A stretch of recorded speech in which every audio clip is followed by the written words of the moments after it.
이렇게 이제 준비하시면 되겠고, 그렇다고 해서 1급이 언어 발달을 그러면 오늘 내용에서 스킵하면 되냐 이렇게 물으실 수도 있어요. 근데 제가 문제를 풀어보니까 언어 발달의 기초가 없으면 또 풀기가 어렵더라고요. 다 심화 평가, 심화 치료에 다 녹아들어 있어야 되는 거야. 이렇게 이제 보시면 되겠습니다. 그래서 요거를 근거로 지금 세 가지 키워드, 그리고 그 안에 세부 키워드도 제가 한번 쭉 뽑아보니까 37개 정도 되는 것 같아요. 그래서 그 부분들 충분히 학습하실 수 있도록 우리 한번 차근차근 해봅시다. 자, 첫 번째입니다. 언어 발달 관련 키워드입니다.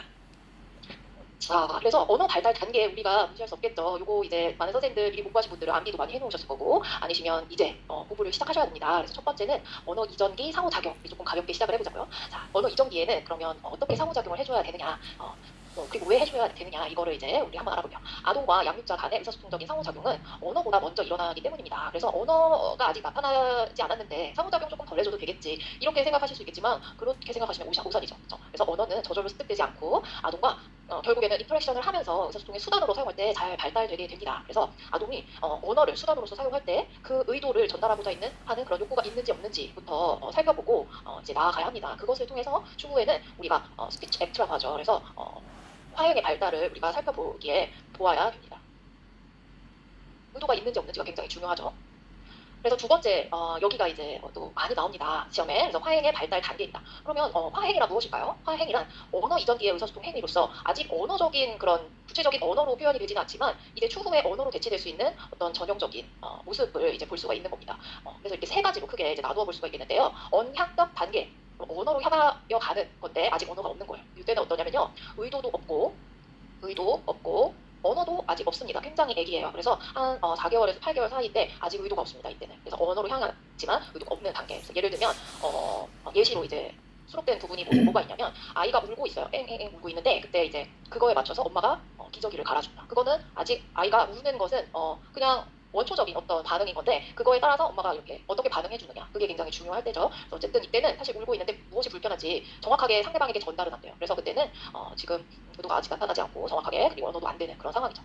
두 번째는 언표 내적 단계입니다. 이때는 이제는 의도가 생겨납니다. 이때는 의도가 있고, 그리고 언어는 아직 표현이 안 되는 단계입니다. 8개월에서 12개월 사이 때는 의도는 생겨나지만 아직 언어가 나타나지 않는 거예요. 그래서 막 이런다든지 아이가, 아니면 몸짓으로 표현한다든지, 이렇게 그래서 떨어진 컵을 가리키면서 엄마를 보고 컵도 보고 이렇게 번갈아가면서 본다든지, 그거 뭐예요? 컵이 떨어졌어요 엄마, 뭐 이런 거가 이제 언어가 나타난다면 그렇게 표출이 될 텐데 번갈아가면서 쳐다보는 거예요. 그래서 아이가 뭔가 의도는 있지만 언어적으로는 표현이 안 되는 단계를 언표 내적 단계라고 이제 알고 계시면 되겠고, 그 다음에 세 번째는 이제 언어적으로 나타나는 거예요. 언표적 단계. 그래서 이때는 의도가 있고 의도를 언어적으로 표현할 수도 있습니다. 그래서 이거는 상대방이 그 언어적인 표현을 듣고 이해할 수도 있는 거죠. 돌 이후가 되면 아이들이 첫 단어가 산출되기 때문에 이때부터 이제 언어를 표현한다 보시면 되겠습니다. 엄마라든지 안녕 뭐 이러면서 이제 표현을 할 수가 있겠죠.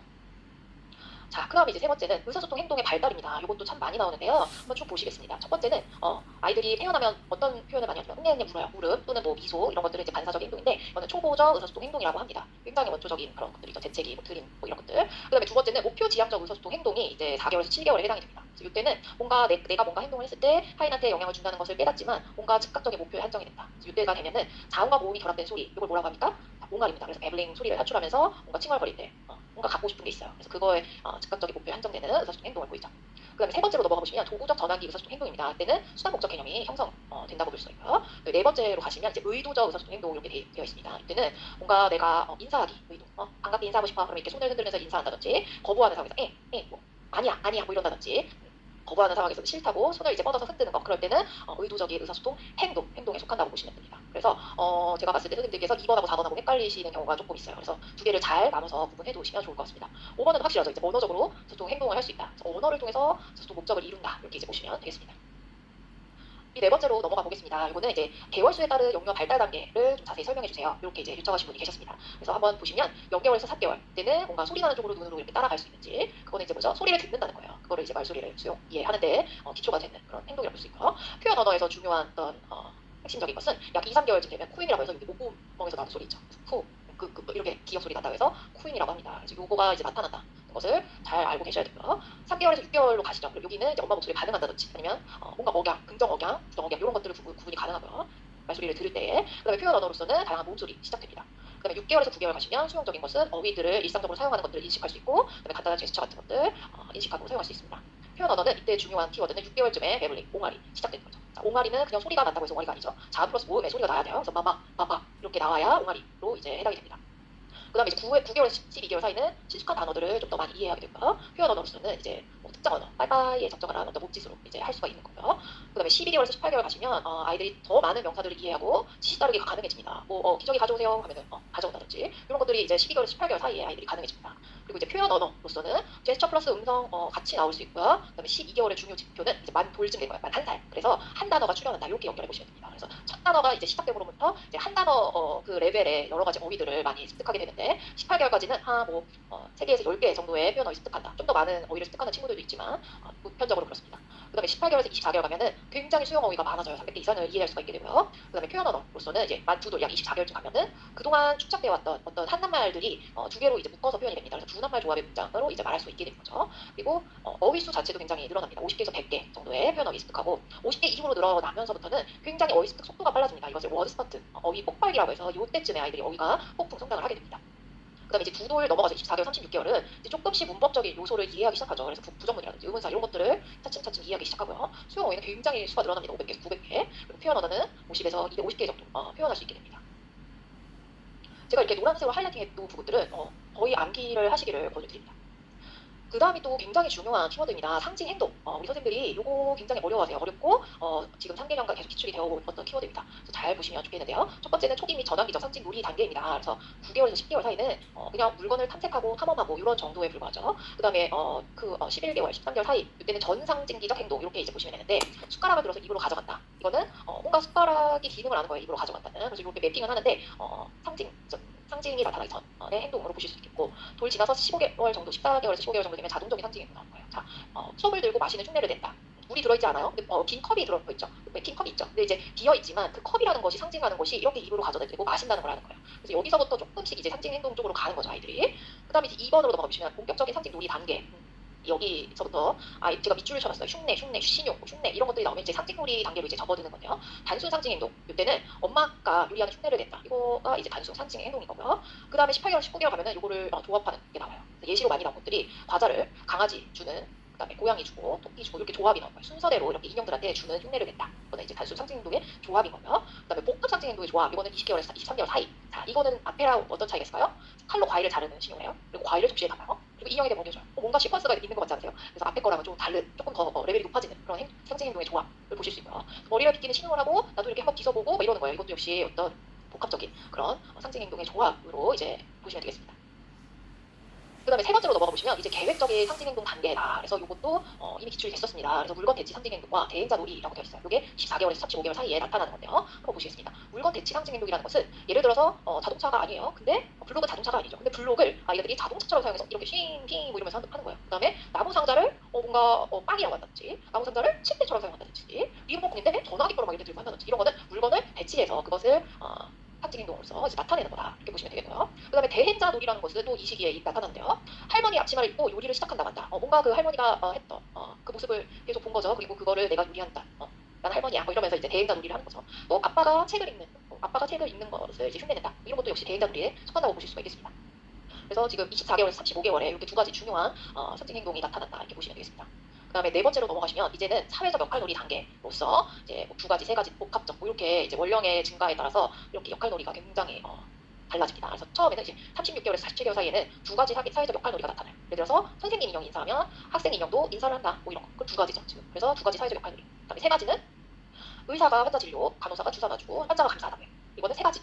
사회적 역할놀이고요. 그 다음에 이제 복합적 사회적 역할놀이가 나타나면 어떻습니까? 한 사람의 역할이 한 사람이 두 가지 이상의 역할을 가질 수 있음을 아이들이 이해하는 그런 단계인 거죠. 그래서 선생님 인형이 학교에서 학생들을 가르치고 집에 와서는 이 사람이 엄마일 수 있구나. 이거를 이해하는 거죠. 굉장히 고차원적인 사회적 역할놀이라고 이제 볼 수가 있겠습니다.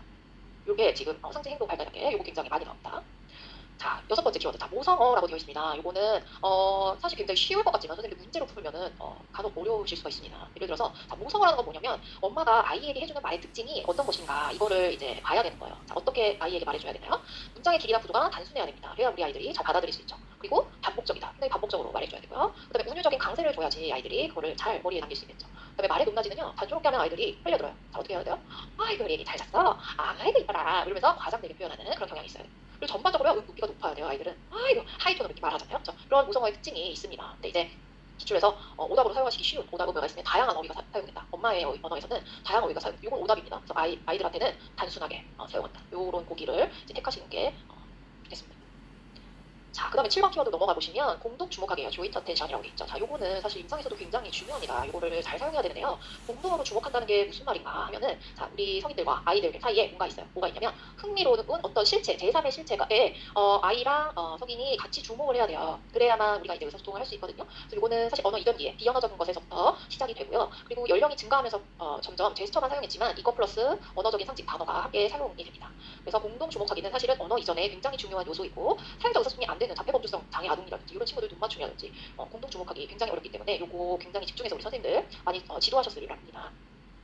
자, 그래서 논문에 그림을 하나 따왔는데요. 약 10개월 정도의 요거를 한 대상물에 대해서 타인과 연결하는 능력이 출현한다 이렇게 되어 있습니다. 그래서 예시를 볼게요. 아기가 있고 아기가 있고 그 다음에 뭐 엄마가 있다고 할까요? 엄마가 있으면 그 사이에 뭔가 자동차라든지 공이라든지 옷이라든지 뭐 이런 게 있어요. 그러면은 아기가 옷을 입혀달라고 엄마한테 말한다가 아니라 팔을 벌린다. 그리고 아빠한테 팔을 벌린다. 뭐 이런 거죠. 그래서 뭔가 옷이라는 제3의 사물에 대해서 타인인 아빠나 엄마와 뭔가 인터랙션이 있는 거죠. 그 다음에 뭐 아기가 자동차나 공을 엄마와 주고받기로 할 수 있어야 된다. 자, 이게 이제 공동으로 주목하기가 있는지를 보려면 이런 턴테이킹 능력도 많이 길러줘야 됩니다.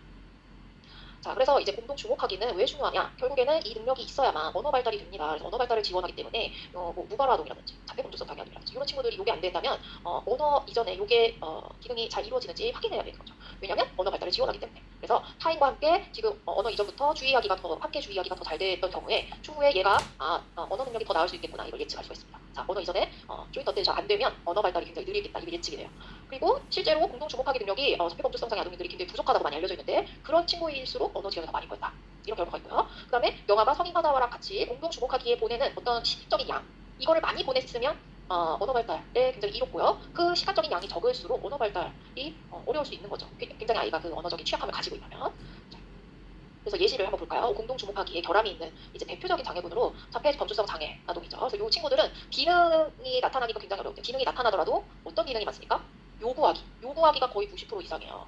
그러면 뭔가 계속 주세요, 뭐 주세요. 내가 필요한 것만 계속 일방적으로 기능을 하는 거예요. 그러면 또래 다른 비장애 친구들은 어때요? 뭔가 내가 이거는 자동차야, 뭐 설명하고 설명해주고 뭐 다른 사물이나 사건으로 유도하고 이런 타인과 뭔가 상호작용하는 그런 의사소통이 굉장히 부족한 친구들이죠. 그래서 그게 어려운 친구들이고요. 그다음에 이 친구들은 비사회적인 자극, 뭐 예를 들어 방울 흔들리는 소리라든지 아니면 이렇게 버튼 누르는 소리 나는 거 있죠. 핑크퐁 소리 나는 거. 그런 것들을 누르고 그거를 이렇게 요구하고 이런 것들은 굉장히 뭐 일반 아동과는 차이가 없었어요. 비사회적인 자극에 대해서. 근데 어때요? 자극. 누구누구야 예솔아 이렇게 부르는 거에 반응한다든지 아니면 뭐 박수를 치는 이런 거에 대한 반응은 이 친구들이 굉장히 어렵더라. 결국에 뭐예요? 공동 주목하기가 되려면 굉장히 이게 다른 타인과 소통을 하겠다는 의도가 다 포함되어 있다고 보시면 돼요. 그래서 이게 어려운 결함이 있는 친구들 에 대해서 알아봤고요. 그러면 그렇다면 어떻게 이거 능력을 키워줘야 되느냐 전략을 한번 볼까요? 자, 이거를 키워주려면 뭔가 다른 사람이 주목하고 있는 물체나 활동에도 관심을 가져야 됩니다. 이 아동이 그냥 자기 세계에서 내가 관심 있는 기차나 세탁기나 공룡이나 이런 것만 주목하는 게 아니라 다른 사람도 이렇게 봐야 됩니다. 다른 사람이 뭐에 관심 있나 이런 거를 보게끔 하려면 일단 첫 번째는 아이가 좋아하는 장난감으로 있던 언어치료사들이 놀아줍니다. 그래서 개입하고 관심을 끌고 특히 아이 컨택이 안 되잖아요. 그래서 상대방의 눈을 쳐다보면서 따라가도록 이제 격려하는데 그걸 좋아하는 장난감 이렇게 하는 거죠. 그리고 그냥 그렇게 한다고 해서 눈을 쳐다보기는 어려우니까 플러스 여러 가지 소리, 의성어 의태어라든지 과장된 제스처 사용한다든지 이런 것들로 주목하게 해줘야 됩니다. 그래서 선생님이 가지고 있는 어떤 사물에도 관심을 가질 수 있도록. 그다음에 두 번째 전략은 마주 보면서 우리 책을 읽는 거예요. 그래서 선생님들 아이들 책 읽힐 때 꼭 안고 품에 안고서도 책 읽어주시지만 아이 컨택 늘리고 조인트 어텐션 늘리려면 마주 보면서 읽는 거 많이 해주셔야 되는데요.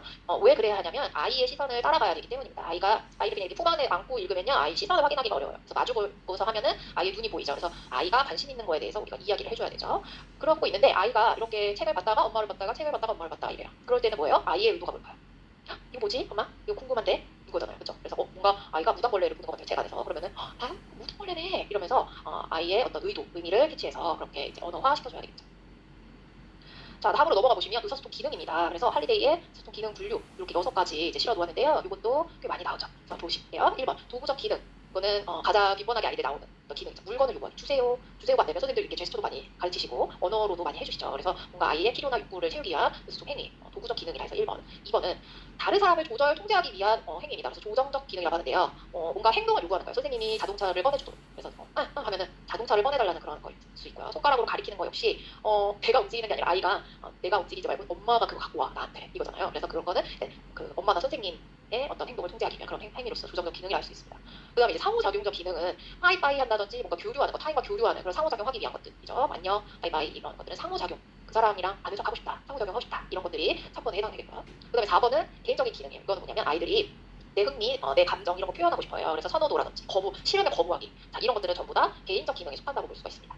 그 다음에 이제 5번은 발견적 기능인데요. 뭔가 아이들이 환경을 탐색하고 정리하려는 의사소통 행위인데요. 굉장히 궁금한 게 생겼어요. 아, 막 개미가 막 모래 위를 기어다니네요. 그러면 아이가 너무 깜짝 놀랐어요. 막 이래요. 그러면 뭐예요? 아, 엄마, 개미가 모래 위에 있어요. 뭐 이런 거잖아요. 그래서 처음에는 어떠냐면 궁금한 것들을 가리켜요. 이거는 추후에 언어로 나오면 뭐야? 이걸로 이제 대치될 건데 그거를 이제 뭐야라는 것에 전 단계로 이제 이렇게 하면 발견적 기능이라고 했어요. 너무 신기한데 이거를 엄마랑 공유했다. 이런 거면 이제 그런 환경적인 탐구를 통해서 이제 나타낼 수 있는 의사소통 행위라고 보실 수 있습니다. 6번의 가상적 기능은요, 굉장히 또 고차원적으로 이제 넘어갑니다. 그래서 가상적인 상황을 딱 세팅하는 거예요, 아이가. 그래서 엄마, 우리 뭐 달나라에 있는 것처럼 할까? 우리 달나라에 있다고 쳐. 이런 거가 나오면 가상적 기능이라고 할 수 있습니다. 그 다음에 이제 9번 키워드로 넘어가 보시면 아동 발화 기능인데요. 자, 아동의 어떤 발화 샘플을 보고서 이 중에서 어떤 기능이 맞는가 뭐 이런 문제가 나오더라고요. 그래서 기능들을 하나씩 보시면 일단 요구하기가 많으니까 요구는 여기 세분화가 될 수가 있습니다. 정보 요구하기. 자, 의문사 질문. 이거 뭐야? 이거 발화 샘플만 줘요. 문제에서는. 근데 이것이 뭐에 속하느냐? 1번 요구하기, 2번 반응하기, 3번 객관적 언급. 이 중에서 이제 요구라고 이제 선생님들이 고르셔야 될 거예요. 근데 이거 뭐야 하면 뭐가 와시 있잖아요. 그래서 의문사 질문인 거고요. 명료화 질문은 자, 상대 이전 발화에 대해서 명료화 요구하는 거. 선생님이 이거 선생님 필통이야 이랬어요. 근데 아동이 못 들었는지 네? 뭐라고요? 이렇게 하면은 뭐예요? 다시 확인하는 거죠. 명료해지려고. 그래서 그 질문 앞에서 언급된 어떤 말에 대한 명료화를 요구하는 그런 거죠. 그다음에 세 번째 확인 질문은 아동 자신이 알고 있는 사실을 확인하는 어떤 질문할 때 그렇습니다. 고래 그림을 가리키면서 이거는 고래지 이러면 이미 알고 있는 것을 한번 확인하고자 그렇게 하는 거. 정보 요구하기. 그다음에 사물 요구하기 뭐 건전지 주세요. 사과 주세요. 그러니까 사물을 요구하는 거. 행동 요구는 선생님 뭐뭐 해 주세요. 뭔가 행동을 요구하는 거예요. 그래서 행동 요구. 그다음에 반응은 어때요? 네 아니요로 반응할 수 있고 그다음에 거부. 안 해, 아니 싫어 이런 거 다 거부하기 반응인 거고요. 그다음에 축구공을 보면서 그거의 속성을 이야기해요 아이들이. 뭐 동글 안에 뻥 차는 거지. 그러면 객관적 언급이에요. 고유의 어떤 그 사물이 지닌 특성을 언급하는 겁니다. 그다음에 타요 자동차를 보면서 그게 이제 태엽 장난감이었어요. 그러면은 이거를 하는 방법을 알려줄게 아이들이. 이거 여기 돌리는 거야. 그러면은 설명하기에 해당될 수 있습니다. 그다음에 요게 이제 아마 기출일 텐데요. 요런 아이의 발화를 보고서 요거가 어떤 기능인지를 이제 고르는 거였어요. 그래서 이건 내가 자를래, 내가 할 거야, 내가 고려할 거야. 이런 거는 주장하기라고 볼 수가 있습니다. 그래서 요거를 고르셔야 되겠죠. 자, 그 다음에 보시면 어휘 발달 10번 키워드로 한번 넘어가 보겠습니다. 10번 키워드는 어휘 발달인데요. 자, 첫낱말을 사출하는 시기. 아까 쭉 원령별로 봤지만 다시 한번 강조를 해볼게요. 첫낱말 사출은 만 1세가 되면 사출하는 시기입니다. 초기 어휘의 발달은 굉장히 개인차가 크거든요. 어떤 말이 빠른 친구들은 7개월에 첫 단어가 나오기도 하고요. 어떤 아이들은 9개월에 나오기도 하고 딱 스탠다드로 10개월, 12개월 딱 돌 즈음에서 나오는 경우도 있습니다. 그 다음에 이제 50단어 도달 시기를 한 18개월 정도로 보실 수 있는데 이때 마침 어휘 폭발기 시기이고요. 그다음에 두 단말 독도가 시작은 만 2세가 되면 약 24개월 이렇게 이제 정리를 해두시면 되겠습니다. 외우기가 너무 쉽죠? 만 1세 첫 단어 나오지. 만 2세 두 단어 좋아 사출 이렇게 이제 아시면 되겠습니다.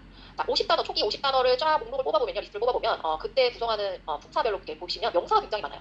자, 명사들이 왜 이렇게 많을까요? 자, 초기 어휘에 명사가 많은 이유는 명사는 인코딩이 쉬워요. 동사에 비해서. 자, 사물은 즉각 눈에 보여요. 사과, 바나나, 책상, 물. 뭐야 하면 물. 이렇게 즉각 이름 붙이기가 가능하기 때문에 명사가 굉장히 많은데요. 초기 어휘에 특히. 동사가 명사에 비해서 굉장히 어려운 이유는 동사는 사물들 간의 관계를 나타내기 때문입니다.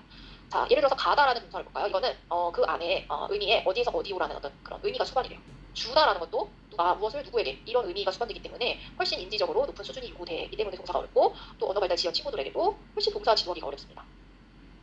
자, 어휘 발달 첫 단어 만 1세쯤 나타나는 첫 단어는 어떤 특징이 있을까요? 자, 맥락 의존적입니다. 처음에 아이가 단어를 습득할 때 굉장히 맥락에 딱 고정되어 있는 그런 건데 점차적으로 그 맥락에서 벗어나게 됩니다. 예를 들면 이게 무슨 말이냐? 처음에 목욕할 때 목욕 장난감으로 노란색 장난감 오리를 샀어요. 근데 그거는 처음에는 욕조 속에서 놀 때만 그 장난감만 오리였거든요. 근데 점차적으로 자꾸 다른 맥락을 접했어요. 동물원에 갔더니 진짜 저것도 오리라고 하네. 그림책을 봤더니 저것도 오리라고 하네. 그것들이 이거 다 오리구나. 그래서 처음에는 그 목욕하는 그 장면 맥락에서만 오리였다가 동물원에 오리가 있고 동물원 맥락에 오리가 있고 또 그림책 맥락에서 오리가 있고 이거를 이제 처음에 맥락을 조정했다가 점점 이제 맥락이 벗어나게 되는 그런 특징이고요. 자, 그 다음에 초기 어휘는 경험과 관련이 많아요. 아이가 직접 조작해본 그런 사물에 대해서 먼저 배워요. 그래서 초기 낱말에 뭐가 있어요? 까까, 맘마 뭐 이런 것들. 그런 게 많은 게 초기에 내 경험했던 게 그런 것들이기 때문이죠. 그 다음에 이제 두 번째는 의사소통적 기능이 높은 낱말 먼저 습득한다. 자, 예를 든 거지만 아니 이런 걸 하면 어때요? 그것을 이제 언어를 표현함으로써 벗어날 수 있는 어떤 기능이 있는 거예요. 그래서 의사소통적 효과가 큰 그런 낱말을 먼저 습득한다. 세 번째, 새로 습득한 낱말을 사용할 때 부모님의 반응, 우리 언어 치유사 언어 재활사들의 반응이 굉장히 중요하겠죠. 그래서 아이가 새로 시도한 말에 대해서 적절하게 반응하거나 칭찬해주면 굉장히 어휘 발달에 도움이 된다. 그리고 네 번째, 엄마나 뭐 언어 재활사나 많이 사용하는 낱말들이 조금 더 일찍 산출되는 경향이 있습니다. 그래서 귀여워 이런 말 많이 했어요. 어떤 집에서는 100번 예를 쓰면 더 일찍 습득하고, 자, 더 상대적으로 하지마 이거를 5번만 했어요. 그러면은 귀여워보다는 하지마를 더 늦게 습득한다. 이렇게 보실 수 있겠죠. 그 다음에 12번 키워드로 넘어가 보겠습니다. 이거 오웬즈의 어휘 개념 형성 원리인데요. 이것도 많이 나오죠. 자, 그래서 하나씩 살펴보겠습니다. 첫 번째, 참조의 원리다 이렇게 되어 있어요. 참조라는 것은요, 어떤 낱말을 습득해 나갈 때에 그 사물을 나타내기 위해서는 그 사물의 이름들이 사용되네 이거를 깨닫게 되는 겁니다. 그래서 하나의 사물은 하나의 이름이 있어. 이거를 이제 알게 되는 건데요. 여기서 중요한 게 상호 배타성 가정이라고 나와요. 이거는 각 사물들이 각기 다른 이름이 있네. 두 가지 사물이 한 이름을 가질 수 없다. 이렇게 이제 되어 있어요. 자, 예를 들어서 요거를 아이가 매일 아침에 먹습니다. 이거는 엄마가 빵이라고 했어. 이거는 이름이 빵이다. 빵하고 우유가 어떤 날 같이 있어요. 그래서 엄마가 예솔아 뭐 빵 먹어야지 이랬어. 그러면은 이제 이거를 먹죠. 빵은 잘 아니까. 근데 그 옆에 있는 잘 모르겠는 게 있는데 얘는 빵은 아닐 거야. 이렇게 속으로 생각하는 거예요. 그 생각은 어떻게 드니까 얘네 둘이 같은 이름일 수가 없어. 이런 가정이 있기 때문에 그렇습니다. 상호 배타성 가정. 그 다음에 두 번째는 확장 가능성 원리인데요. 이거는 뭐냐면 한 낱말이 어떤 경우에는 비슷한 여러 개의 사물을 가리킬 수 있다는 것을 깨닫게 되는 것이죠. 그래서 차라는 어떤 그 안에 우리 아빠 차도 있고, 그 다음에 택시도 있고, 버스도 있고, 뭐 이런 것들이 다 차로 불릴 수 있다는 것을 아는 게 확장 가능성 원리입니다. 그래서 네모난 것도, 둥그런 것도, 길쭉한 것도, 얘네들은 다 빵이 모습이 이렇게 여러 개의 사물을 가리킬 수 있다. 이거를 이제 설명하는 것은 확장 가능성 원리라고 이제 파악하시면 되겠습니다. 세 번째, 사물 전체 참조 원리는 사람들이 어떤 낱말을 사용할 때 그 낱말이 사물 전체를 의미한다는 것을 알게 된다. 그래서 전체 참조 원리 이렇게 돼 있죠. 그래서 요 자동차라는 것은 그냥 바퀴만 말하는 게 아니고 문만 말하는 게 아니고 이거 전체가 자동차야. 이렇게 이제 받아들이는 것을 뜻하는 거죠. 그 다음에 이제 관습성 가정으로 넘어가 보시면 아동이 성인이 낱말을 말할 때에 하나의 사물에 대해서는 일관성 있게 표현하더라. 이거를 이제 가정한다는 것입니다. 그래서 어떤 사물의 이름은 이 언어 공동체에서 모든 구성원이 그것에 대해서는 전부 다 물이라고 말할 거야.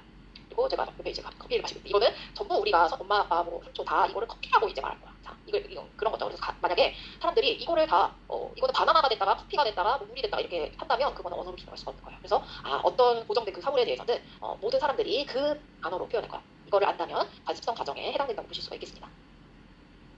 자, 이거 앞에서 설명드렸던 네 가지뿐만 아니라 낱말 습득 원리가 더 이제 보충이 돼야 됩니다. 그래서 뭐가 있냐면 상관성 원리. 이것은 아이가 초기 학습하는 낱말이 아동의 흥미, 그 아동의 생각하는 것 그런 것과 관련된다. 상관이 있다 해서 상관성 원리고요. 그다음에 변별성 원리라는 것은 아동이 이렇게 굉장히 초기 낱말기임에도 불구하고 상대가 어떤 정보가 필요한지 변별할 수가 있어요. 그래서 그 상황에 필요한 정보를 상대방에게 제공하려 한다. 이렇게 이제 서술이 되어 있다면 변별성 원리를 택하시면 되겠고, 그다음에 아이가 연령이 증가하면서 생각할 수 있는 표현 능력이 확장이 되기 때문에 그 능력이 확장되면서 그것을 표현할 언어도 확장돼야 된다. 이런 뉘앙스의 기술이 있다면 확장성 원리를 선택을 하셔야 되겠고요. 그 다음에 이제 반응의 효율성 원리라는 것은 처음에 아이들이 언어를 쓰기 전에 몸짓을 쓰죠. 근데 결국에 아이들이 레벨이 올라가려면 말을 하기 시작해야 되는 거잖아요. 왜 말을 할까요? 몸짓으로만 쭉 써도 될 텐데. 훨씬 더 말이 효율적이라는 뜻입니다. 그래서 효율성 원리라는 것은 점점 더 그 상대방의 반응이 빠르고 정확하게 나타내는 가장 효율적인 체계로 이제 나아가는 것이 반응의 효율성 원리입니다. 뭔가 내가 막 제스처를 하는데 막 엄마가 한 3번, 내가 3번이나 이렇게 몸짓을 바꿔야만 엄마가 알아채요. 그런데 말로 했더니 너무 쉬운 거예요. 뭘? 했더니 바로 물이 와요. 그러니까 너무 효율적이네. 말로 해야 되겠다. 말이 내가 표현하고자 하는 것을 훨씬 더 효율적으로 설명해 줄 수 있네. 그렇게 이제 한다면 반응의 효율성 원리에 의한 낱말 습득인 거죠. 자, 13번 키워드는요. 낱말 조합기 이후에 언어 발달입니다. 그래서 이것도 주로 기본 문법 탐색기랑 기본 문법 세련기 굉장히 헷갈리게 만듭니다. 그래서 탐색기는 2, 3세고 세련기는 좀 더 세련되지는 4, 5세라고 이제 나눠서 생각하시면 되겠는데요. 자, 2, 3세 때는 애기죠. 애기 탐색하는 거예요. 그래서 낱말 습득 증가 열심히 될 때고, 문법적으로는 고미가 선생님이가 이렇게 말하는 애기들 되게 귀엽죠. 그래서 뭐뭐이가 이렇게 하면 주격조사의 과잉 일반화가 나타나는 것입니다. 그래서 요때 기본 문법 탐색기의 모습인 거고요. 그 다음에 어순의 실수라든지 부정어 실수 안다 먹어 막 이러잖아요. 되게 귀엽죠. 요때 해야 귀엽습니다. 자, 2, 3세 때 기본 문법 탐색기에 나타나는 모습이고요. 자, 기본 문법 세련기는 의미적으로는 정의하기 발달하는 시기. 그다음에 피동사도 표현할 수 있는 절이 다양해져. 그러면 기본 문법 세련기에 이제 해당이 되는 거예요. 그리고 예시에 많이 나오는 게 의실수예요. 의실수 뭐냐면 예시가 여기 있는데 형 나랑 같이 자보자 이렇게 나오면은 바로 이 예시에 해당되는 시기가 무엇인가 이런 걸 선택하라고 해요. 그러면 지금 기본 문법 세련기에 해당된다고 보실 수가 있겠습니다. 보통 기본 문법 탐색기를 고르려면 이 주격조사의 과잉 일반화가 많이 나오는 것 같아요. 그다음에 기본 문법 세련기는 의실수가 좀 많이 나오는 것 같습니다. 자, 그러면 14번 키워드 대화 능력의 발달. 이것도 굉장히 중요하고 많이 나옵니다. 그래서 한번 보실게요. 자, 우리 선생님들이 많이 헷갈리시는 게 지금 1번과 2번의 구분입니다. 뭐냐면 주제 내 이동과 주제 간 이동. 이거 구분하기 어렵습니다. 이런 말씀들을 많이 하세요. 자, 한번 보겠습니다. 주제 내 이동이라는 것은 어떤 발화 샘플이 있어요. 사과 싫어하니? 이렇게 물었을 때 우유 좋아하거든요. 이랬어요. 그럼 뭐냐면 계속 지금 호불호에 대한 어떤 주제, 큰 주제 내에서 이제 이동을 하는 거예요. 그래서 주제의 큰 틀은 유지하되 초점만 약간 바뀐다면 그 발화 샘플은 주제 내 이동인 겁니다. 그거를 뭐 주제 간 이동이다 이렇게 이제 돼 있는 보기는 이제 X를 치셔야 되는 거예요. 그다음에 주제 간 이동은 그럼 이거는 무엇을 말하느냐? 사과 싫어하니? 이렇게 물었는데 우유가 건강에 더 좋으니까요. 단순히 뭔가 호불호에 대한 주제 넘어서서 건강에 좋은 게 무엇인가로 넘어가요. 그러면 관련되지만 다른 주제로 바뀐 겁니다. 이것을 주제 내 이동이라 한다. 이러면 요거는 X죠. 주제 간 이동인 거죠. 그래서 요거 1번과 2번 굉장히 헷갈려 하시는 분들 이번 기회에 잘 정리하시면 좋겠습니다. 그 다음에 3번과 4번은 전제 능력, 3조 능력 요것도 많이 나와요. 자, 어떤 식으로 나오냐면 전제 능력이라는 것은 자, 문맥이나 상대방의 뭔가 그 사전 지식에 대해서 말하는 사람이 어떻게 가정하고 있는지를 말을 하는 거예요. 우리가 두 사람이 대화를 나누는 두 사람이 공유하고 있는 전제 조건은 뭐냐면 우리 도둑질은 나빠 이거를 미리 깔고서 대화를 하는 거예요. 그런데 이제 뭘 가져가려고 해요. 그러니까 그러면 너 그거 가져가면 도둑질이 되는 거야. 그러면 안 되겠지? 이런 거예요. 도둑질이 나쁘다는 것을 전제하는 겁니다. 그래서 그 사람이 가지고 있는 사전 지식에 대해서 어떻게 가져가고 있고 그리고 만약에 근데 도둑질이 나쁘다라는 전제가 아이가 안 되어 있다면 이것에 따라서 그 말하는 방식이나 내용이 수정되어야 됩니다. 자, 요것과 관련되면 전제 능력인 겁니다. 우리가 사전에 공유하고 있는 전제 조건이 있는지 없는지 그리고 요게 어렵다면 이 친구들이 도둑질이 나쁘다는 거 모르는 친구들인 거죠. 그 다음에 이제 참조 능력이라고 하는 것은 대화 상대방의 입장을 고려해서 특정 정보를 제공하고 이해하려는 것이다.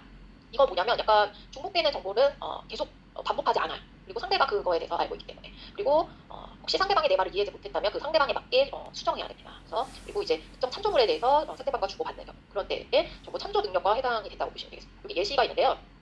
아침에 뭔가 부은 눈을 갖고 있는 거예요. 그 친구에게 어제 뭐 무슨 일 있었어?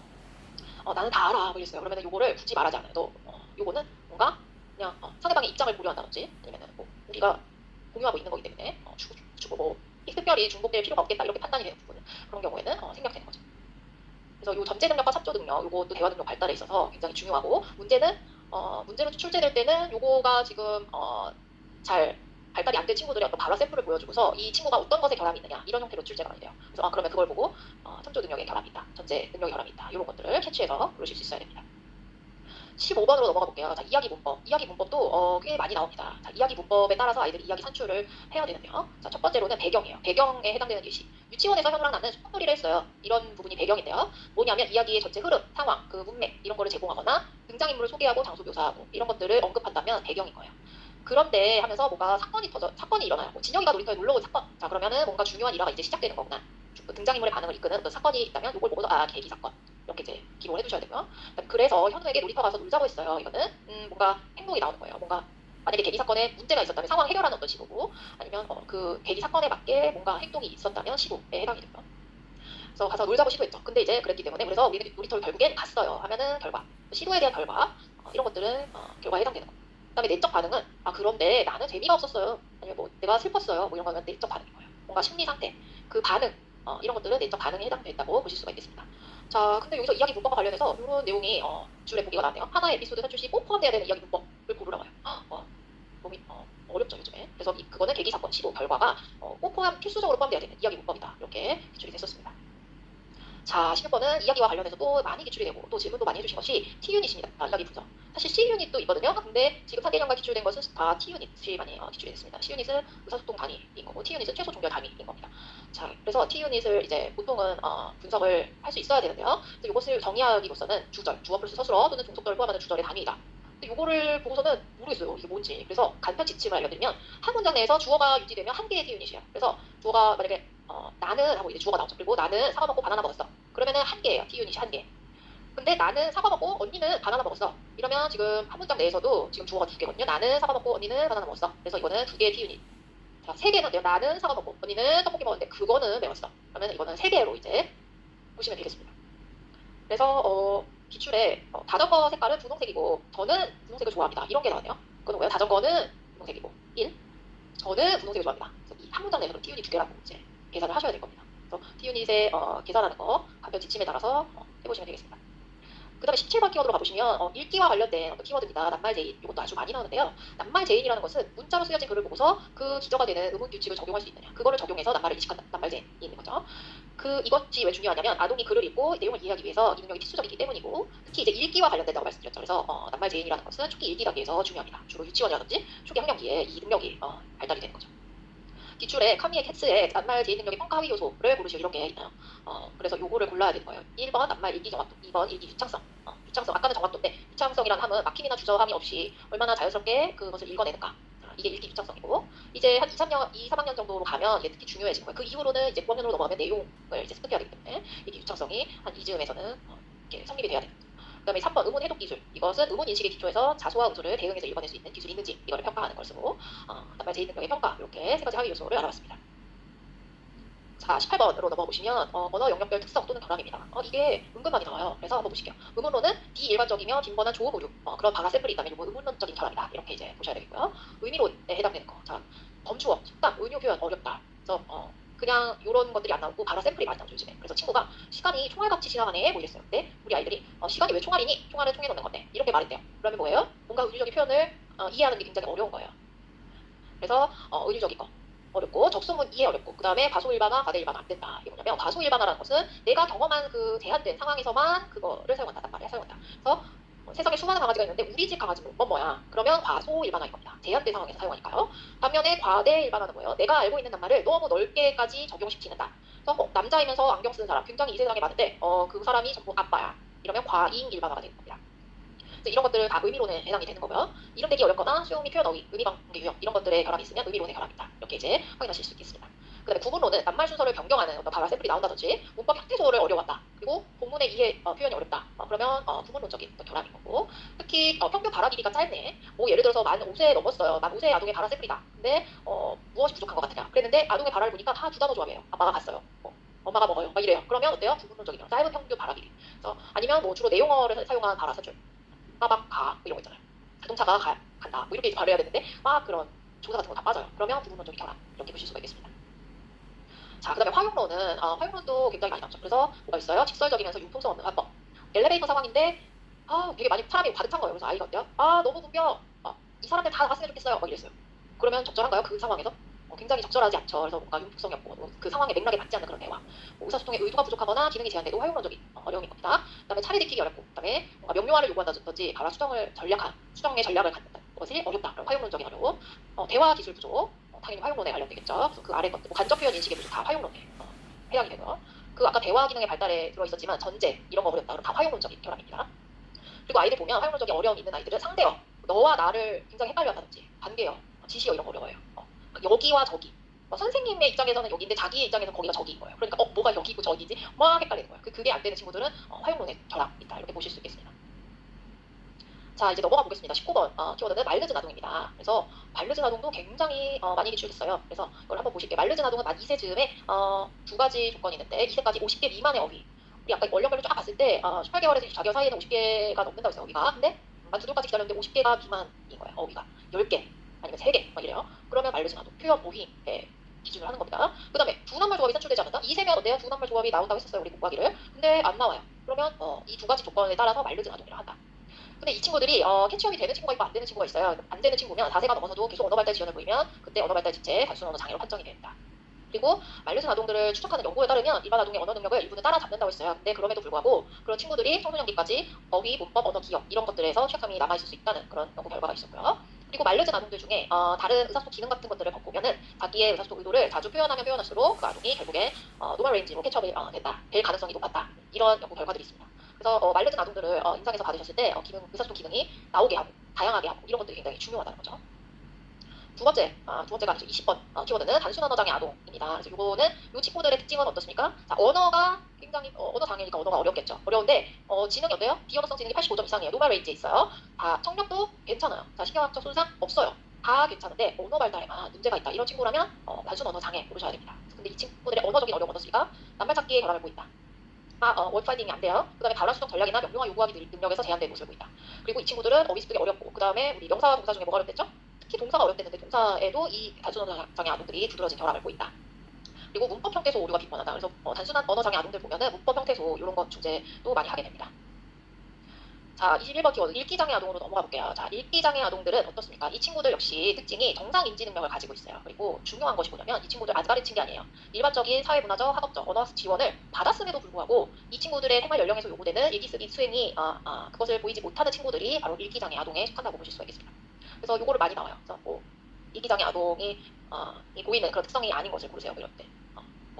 인지가 경계성급에 속한다. 그러면 읽기 장애 아동의 특성이 아닌 겁니다. 경계성급 아니에요. 지능, 인지 괜찮아요. 그리고 언어학습 지원을 받았음에도 불구하고 읽기 쓰기 수행이 어렵다. 자, 그리고 읽기 장애 아동들 관련해서는 의문 인식 능력이 이 친구들이 결함이 굉장히 있습니다. 의문 인식 능력도 많이 나오는데요. 이 능력이 뭐라고 하냐면 낱말의 의문적 구조에 대해서 메타링귀스틱한 그런 능력을 말해요. 그래서 그건 무슨 능력이냐면 음소나 음절을 분절하고 결합해내고 다양한 소리를 다양한 방식으로 조작하는 거예요. 떼어내기도 하고 쪼개기도 하고 붙이기도 하고 뭐 시옷과 알을 붙이면 뭐래요? 사 뭐 이렇게 나와야 되는데 소 이런다든지 그런 것들이 언어를 쪼개고 붙이고 막 이렇게 막 조작하는 능력이 안 되는 것들이 의문인식 능력이 덜함인 겁니다. 그래서 이 친구들 읽기 장애 친구들이 의문인식 능력이 덜함이 많이 되어 있습니다. 그리고 의미단서 사용 이해 어렵습니다. 그리고 무의미 낱말 읽는 거 어렵죠. 읽기장애 아이들이니까. 그리고 빈도가 적거나 비친숙한 낱말을 읽기가 어렵습니다. 이런 특성을 보이는 친구들의 어떤 사례를 보시면 이 친구가 읽기장애구나 이렇게 이제 기록을 해두셔야겠죠. 그 다음에 지적장애 아동으로 넘어가 보겠습니다. 지적장애 아동은 어떤 친구들이냐면 일단 인지가 낮습니다. 평균보다 현저히 낮은 지적 기능성. 그 다음에 두 번째는 중요한 것은 적응 행동에서의 제한이 있다. 이게 특징이에요. 그래서 지적장애 아동이니까 인지가 낮겠다. 이것들은 선생님들께서 당연히 잘 아시겠죠. 근데 적응 행동에서도 제한이 보여야 되고요. 그리고 18세 이전에 나타남이 특징입니다. 이 친구들의 언어적인 특징을 보시면요. 사실 지적 장애가 경도인지 중도인지에 따라서 또 달라질 수 있겠지만 어때요? 중도 지적 장애 아동들의 경우에 구어 습득이 어려우면 AAC 적용한다. 이런 것들도 좀 많이 나와요. 언어적인 특성, 영역에 따른 특성을 보시면 의미적으로는 이 친구들이 좀 고정적인 낱말 뜻의 사용, 비유어를 이해하거나 표현하는 데 어렵습니다. 이거는 다 의미론적인 특성인 거고. 그리고 구문 및 형태의 발달은 일단 느려요. 근데 비슷한 순서로 발달한다. 이것도 조금 오답이 많았던 것 같아요. 뭐냐면 전혀 다른 순서로 발달한다. 지적장애. 그렇지 않습니다. 느린데 일반 아동이랑 비슷한 순서는 비슷하게 간다. 이렇게 이제 기억을 해주시면 좋겠고 의문론적으로는 어때요? 비일반적이면서 빈번한 주어 고를 때 오답으로 자음 왜곡이 나왔어요. 왜곡보다는 이 친구들은 아예 자음을 생략하는 경우가 많습니다. 지적장애 아동들은 그렇게 이제 정리를 해두시고 지적장애 아동의 언어 중재는 인지 발달 수준이랑 그 아이의 인지적 특성을 고려하시되 언어 연령이 굉장히 낮을 거거든요. 예를 들어서 생활 연령이 8세인데 언어 능력이 2, 3세일 수 있어요. 근데 그 친구들에게 어때요? 너무 어린 아동들이 습득한 어휘를 가르치지 않는다. 8세 중도 지적장애 아동들에게 그 아이의 언어 연령이 2세일지라도 맘마 이런 거 가르치지 않습니다. 왜냐면 이 친구들 초등학교에 있거든요. 그 맘마, 까까 이런 거보다는 차라리 뭐 양수놈을 가르쳤기 때문에 나무 뭐 이런 거 쉬우 능소의 부성의 낱말을 조금 그 학년에 맞는 그 연령대에서도 잘 사용하는 그런 단어들로 구성을 하시는 게 훨씬 좋겠습니다. 맘마보다는. 그 다음에 자폐 범주성 장애 아동으로 넘어가 보겠습니다. 이 친구들도 정말 출도 많이 나오고 임상에서도 중요하죠. 그래서 이 친구들의 특징 첫 번째로는 사회적 상호작용의 결함, 그 다음에 의사소통 기술의 결함, 그 다음에 행동 보시면 굉장히 반복적이고 상동적인 양상을 띕니다. 그래서 이 친구들에게 언어 영역에서는 어떤 게 제일 어려워요? 화용문적인 결함이 가장 심하게 나타나고요. 그래도 영역별로 잘 알아두셔야 됩니다. 의미적으로 범주어, 받기와 습득 어렵다. 상대적인 어휘도 굉장히 어렵습니다. 그리고 구문이랑 형태적인 측면에서는 짧고 간단한 문장 구조를 사용하고 그다음에 문법 구조가 제한적이다. 그리고 상투적 고정적 형태의 언어 산출한다. 이런 거는 다 구문론적인 그런 어려움이고요. 그 다음에 화용문적인 이 친구들의 어려움. 자, 일단 의사소통 의도가 부족하고 그 다음에 뭔가 제한되어 있어요. 의사소통 기능이 제한. 뭐 주세요 이거밖에 없다든지. 그 다음에 차례 지키기, 턴테이킹이 안 된다. 그 다음에 눈 맞춤 어렵고요. 그다음에 대화 능력이 부족하다. 자꾸 자기 주제만 말하는 거예요. 계속 세탁기만 말해요. 다른 사람 세탁기 관심도 없는데. 그 다음에 비언어적인 단서 이해 및 사용 어려움 이렇게 눈치를 이렇게 본다든지 지금 분위 파 이런 거 해야 되는데 그 비언어적인 단서 이해 이런 거가 어렵습니다. 기타적인 거로는 높고 단조로운 음도 굉장히 음도가 단조로워요. 그리고 운율적인 결함이고요. 근데 이 친구들 다른 영역에 비해서 상대적으로 더 나은 좋은 발달을 보인다. 이렇게 정리를 해보시면 되겠습니다. 그 다음에 청각장애 아동으로 넘어가 보시면 듣기 경험이 부족하죠. 이 친구들은 지금 청각적인 어려움이 있기 때문에 듣기 경험이 굉장히 부족하다는 것이 언어 발달에 굉장히 마이너스 요인이 되는 거예요. 그래서 이걸로 인한 어휘 산출 능력에 지연을 보인다. 이렇게 보실 수가 있고요. 내용어를 과다하게 사용하여 정보식 발화처럼 들리며 기능어 사용이 제한적이다. 이렇게 되어 있는데 내용어라는 것은 컨텐트 월드예요. 그러니까 명사라든지 뭔가 내용이 담겨져 있는 그런 거고요. 기능어라는 것은 조사 같은 것들 있죠. 에게, 도, 만 이런 것들 있죠. 기능어 이런 것들이 다 빠져요. 이 친구들이. 그냥 자동차 가잖아. 예를 들어서 이런 식으로 자동차가 그때 갔었잖아. 뭔가 이제 어미라든지 조사라든지 이런 것들이 딱딱 기능에 맞게 돼야 되는데 뭔가 낱말만 이렇게 기차처럼 연결된 그런 특징을 보이는 거고요. 그 다음에 문장의 주요 요소 생략, 낱말 순서가 부적절하고 문법 형태소가 오류가 이제 많이 나타난다. 아무래도 문법 형태소라는 것들이 기능어에 해당이 되기 때문에 문법적인 그런 기능들이 다 어려웁니다. 그리고 구문 구조 지식의 부족이 있어요. 그래서 정형화된 구문 구조를 과다하게 사용하는 경향이 있다. 이런 것들이 청각장애 아동의 특성입니다. 그 다음에 이제 이중언어 아동으로 넘어가 보시면 이중언어 아동은 이제 살펴보시면 1급 문제에서 좀 많이 다뤄지는 건데요. 어떠냐면 평가, 이 이중언어 아동의 평가라든지 이 아동들의 특성 이런 거에 대해서 사례가 나오고 그거에 따른 뭐 중재로 잘못된 것은 이 아동의 언어적인 특징으로 접촉한 것은 이런 것들이 많이 나와요. 그래서 한번 보시면 이중언어 아동은 2개 이상의 언어 환경에 노출되어서 언어를 습득하는 아동 이렇게 정의를 내릴 수가 있고요. 이중언어 아동은 이제 두 가지로 나뉘어지는데 동시적인 이중언어, 3세 이전에 이중언어 습득에 들어갔어요. 이 친구들은 어떤 친구들이냐면 부와 모가 서로 다른 나라 언어 사용하고 어릴 때부터 두 언어를 자연스럽게 동시에 습득해온 거예요. 3세 이전에 동시적 이중언어. 그럼 이 친구들은 어떠냐면 일반 아동의 언어 습득과 유사하게 발달을 해 나가게 됩니다. 근데 순차적인 이중언어 아동은 어떠냐면 3세 이후에 이중언어 습득에 들어왔다. 이런 사례는 뭐 쭉 한국에 있어서 한국어를 제1의 언어로 사용했는데 뭐 3세가 돼서 3세 이후에 아빠의 고향이 뭐 베트남으로 갔어요. 그래서 베트남어를 3세 이후에 습득하게 됐다. 그러면 어떻습니까? 지금껏 사용했던 언어에 플러스 새로운 언어를 이제 막 사용하게 되므로 그 제1 언어와 제2 언어 간의 차이가 발생해요. 그래서 두 개의 언어를 갑작스럽게 노출이 되기 때문에 어휘, 문법, 발음 측면에서 단일 언어 아동을 따라잡기가 어려울 수 있습니다. 아동이 내적으로 취약함이 있다면 어쩌고 하나의 언어만 노출되는 것보다는 갑자기 급작스럽게 3대 2호에 노출되면 그럴 수 있겠죠. 그랬을 때 자 중요한 것은 아동에게 언어 장애가 있다고 해서 이중언어 환경을 반드시 차단해야 되는 것은 아닙니다. 그래서 무슨 말이냐면 이중언어 환경이어야 하는 친구들이 있어요. 그래서 엄마는 뭐 핀란드어, 아빠는 영어 뭐 이렇게 썼어요. 그 가족 내의 환경 자체가 이중언어를 사용해. 그러면 아동이 두 가지 언어를 다 접해야 되는 어떤 환경 자체가 그런 거예요. 그래서 그때는 이중언어 환경을 반드시 차단해야 되는 것은 아닙니다. 이중언어 아동의 부모는 자기가 가장 잘하는 언어를 사용해야 된다. 이거는 당연한 거죠. 그래서 부모가 자기의 모국어를 자녀에게 사용할 수 있어요. 사용해야 된다. 그것이 이제 포커스인 겁니다. 자, 여기까지 해서 언어 발달 관련 키워드를 쭉 알아봤고요. 지금부터는 언어 평가 관련 키워드입니다. 자, 바로 이어서 볼게요. 우리가 이중언어 아동 이야기하다가 넘어왔는데요. 이 친구들의 언어 평가할 때 어떻게 해야 돼요? 자, 이중언어 아동들 중에서 말이 늦어서 왔어요. 그랬을 때 이 아이가 언어가 지금 머릿속에 두 개가 있는데요.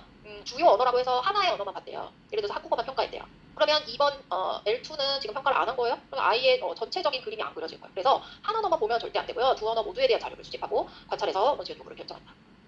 어떤 보기에 막 헷갈리게 하면 그럴 수 있어요. 아동이 80% 이상은 L1을 사용하고 에러만 평가해도 된다. 뭐 예를 들어서 그랬어요. 그러면 안 돼요. 두 가지 언어, 이중언어 아동이면 두 가지 언어를 무조건 다 봐야 된다. 이렇게 생각을 해주시면 되겠습니다.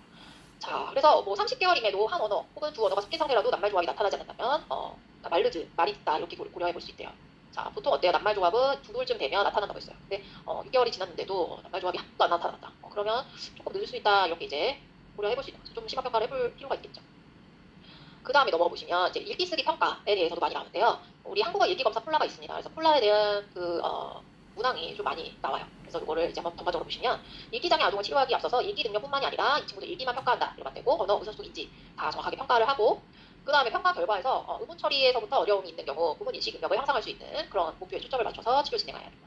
그리고 의문 인식 훈련에서 이제 성공적이다. 그러면 읽기 유착성 증진 훈련 실시해야 되고요. 처음에 이제 정확하게 읽는 것이 안정하게 읽기도 전에 읽기 속도를 높인다. 그러면 안 돼요. 처음부터 무리하게 읽기 속도를 높이지 않고 천천히 할 수 있도록 해야 되고요. 그 다음에 보시면 한국어 읽기 검사 콜라 이렇게 되어 있죠. 요거 이제 이중언어 아동 2급에서도 많이 출제가 되나요? 이렇게 질문을 주신 게 있네요. 한번 볼까요? 이중언어 아동은 1급에서 많이 나왔던 것 같아요. 주로 이제 평가와 관련된 것들이 좀 많이 나왔어요. 평가에서 많이 나왔고 1급에서 많이 나왔어요. 좋습니다. 넘어가 보시면 핵심 검사는 무엇인지 한번 보시면 해독, 읽기 이해, 그다음에 문단글 읽기 유창성, 듣기 이해 이렇게 되어 있습니다. 그래서 오답이 보기로 낱말 읽기 유창성이 있었더라고요. 이거 헷갈리실 수 있었겠더라고요. 그래서 이번에 X입니다. 문단글을 읽는 거예요. 낱말 읽기 유창성이 아니라. 뭐 상세 검사로는 이제 읽기와 관련이 아주 깊다고 알려져 있는 뭐 의문 인식, 빠른 이름 빼기, 의문 기어, 받아쓰기, 주제 글쓰기 이런 것들이 이제 상세 검사에 해당될 수가 있겠습니다. 의문 인식 검사 실시하는 순서는 탈락 과제를 먼저 사용하고 그다음에 합성 과제를 이제 실시하게 됩니다. 1급과 2급 분류해서 키워드를 어디서 많이 나는지 알려주세요. 네, 알겠습니다. 설명해드리면서 짚어드릴게요. 자, 중도 중복장애 28번으로 넘어가 보겠습니다. 자, 중도 중복장애 학생이란 언어 말에 대한 체계를 갖지 못하고 의사 표현을 하기가 어려운 친구들이죠. 그래서 이 친구들은 보완대체 의사소통 체계의 적용이 강조되어 왔다. 그래서 AAC에 대한 내용들이 많이 나옵니다. 보완대체 의사소통이란 의사소통을 하기 위해서 자신의 말이나 발성 외에 다른 보조적 도구, 방법을 사용해서 이루어지는 것을 의미합니다. 그래서 뭐 몸짓, 수어 이런 것들은 비도구적인 그런 AAC고 그림 의사소통한, 상징체계, 전자의사소통 이런 것들을 표현하면 도구적인 그런 거 보실 수 있겠고 AAC는 독립적으로 의사소통할 수 없는 사람들의 의사소통을 지원한다. 그리고 의사소통을 향상시키도록 계획된 모든 접근 방법을 말한다. 그리고 이걸로 평가하는 것은 이 각 사용자들한테 맞도록 개별화된 적합한 AAC 방법을 찾아내기 위한 것이다. 그래서 일단은 뭐 자세 평가를 해야 되고 안정되게 사용할 수 있는 자세라든지 그 다음에 신체 및 운동 기능 어떤 레이얼로 제시했을 때 정확하게 그거를 포인팅하는지 그 다음에 감각 뭔가 이 상징의 간격, 색, 뭐 배치 이런 것들을 결정을 위해서 시청각 능력을 진단할 수 있고 인지 능력 기본적으로 AAC 적용과 관련된 인지나 수용 어휘 능력 이런 것들 확인할 수 있습니다. 표현 어휘 능력 확신 이런 거가 오답일 때가 있더라고요. 이 친구들은 지금 의사소통이 어려운 중도 중복 장애 아동이에요. 그래서 수용 어휘 능력을 언어 능력에 주로 확인한다고 보실 수 있겠습니다. 그 다음에 자발화 표본 수집에 대해서도 우리가 알아봐야 돼요. 그래서 여러 명의 대화 상대자와의 대화 자료를 수집하는 것이 좋다. 왜냐하면 대표적인 그런 자발화 표본을 수집하고 그러려면 좀 더 다양한 화자들과 이거를 대화를 수집하는 것이 좋습니다. 그 다음에 자발화를 수집하기 전에 아동과의 라포 형성은 중요해요. 왜냐하면 아이가 가지고 있는 능력보다 라포가 형성이 안 돼서 조금 말해버리면 실제보다 굉장히 과소평가될 수 있잖아요. 그래서 그렇게 이제 보시면 되겠습니다. 그 다음에 폐쇄형 질문보다는 개방형 질문을 한다. 그래야 개방형 질문을 해야지 아이의 발화가 제대로 된 샘플로 나올 수 있겠죠. 폐쇄형이면 뭐예요? 그냥 굉장히 뭐 예 아니요 질문만 계속해요. 그 언어 재활사가. 그러면 아이가 그냥 네 아니요만 말해도 되는데 줄줄 말할 수가 없겠죠. 그래서 개방형 질문을 하셔야 되고 그 다음에 발화가 심에는 별다른 반응을 보이지 않는다. 왜냐면 이 아동이 자발적으로 발을 해야 되니까요. 그래서 발화가 쉬이 있을 경우에 이전 발화에 대한 부가적 단서를 제공한다. 이거가 X곡이었습니다. 그래서 이렇게 하시면 안 되고요. 그 다음에 아동이 반응할 수 있는 반응 시간 제공한다. 이거 맞고요. 그 다음에 질문을 줄여야 된다. 이게 굉장히 중요합니다. 그래서 질문을 많이 하는 게 필요 없어요. 아동이 말을 하지 않으면 계속 질문한다. 이거는 대표적인 보기, 오답 보기예요. 그래서 그렇게 이제 정리를 하시면 되겠습니다. 자, 그리고 의미관계 이것도 꽤 많이 나오고요. 점점 더 어려워져요. 그래서 이거가 근데 이거를 공부하기가 굉장히 또 생각보다 양이 방대하더라고요. 근데 이제 예시를 통해서 한번 정리를 해보겠습니다. 두 낱말이나 세 낱말 단위의 발화의 예시를 보면서 한번 보겠습니다. 자, 이건 수박이야 이렇게 나오면 실체 플러스 서술인 거거든요. 이건이라고 이렇게 시작하거나 뭐냐면 뭐뭐이다, 있다와 같은 서술의 대상이 되는 의미나 그 의미가 확실치 않을 때, 그러니까 이거, 저거라는 것은 아직 그 실체가 확실하지 않은 거는 실체로 이제 볼 수가 있는 거예요. 그래서 뭐뭐이다 이거는 이제 서술이니까 실체 플러스 서술. 그다음에 난 알아 이랬어요. 알다 서술이고 난 경험자인 거죠. 안다. 그다음에 호도 먹어 하면은 이게 목적어에 해당되는 대상인 거고 먹는다는 행위인 거고요. 그다음에 여기에 놔 했어요. 이거는 배경 플러스 행위입니다. 못하는 행동이고 여기에라는 것은 위도 있지만 장소인 거예요. 배경. 그다음에 도구 플러스 행위는 무엇으로 잘라요 행위. 도구 플러스 행위 가위로 잘라요. 그러면은 도구 플러스 행위고요. 그다음에 가 찢었어. 행위의 주체. 행위자, 찢다의 그 행위인 거고요. 그다음에 내 헬리콥터 하면은 이 헬리콥터가 이제 대상인데 그걸 소유하는다. 내 헬리콥터 내 거. 이렇게 이제 분석을 해볼 수 있겠고요. 세 낱말 발화의 예시를 보면서 분석을 해볼게요. 자, 모자 저기에 있어요. 이랬어요. 그러면 있어, 이다, 있다의 서술의 대상이 된다. 그러면 뭐자 이건 실체인 거예요. 그리고 저기에라는 것은 뭔가 장소의 배경인 거고요. 이다, 있다는 서술이고요. 그 다음에 대상, 배경 행위는 대상, 머리를 목적어에 해당되는 거죠. 그 다음에 손으로 때렸대. 이거, 왜 이게 배경이죠? 이렇게 하는데 배경에는 굉장히 많은 요소들이 들어가 있습니다. 뭐 조건, 손으로, 머리를 어떤 것으로 때렸대.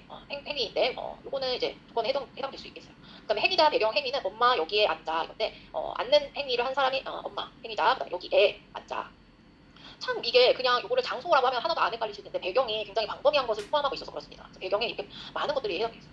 여기 밑에처럼 부정도 배경에 속하는데 행위자 부정, 행위 이렇게 나왔어요. 아가가 안 해.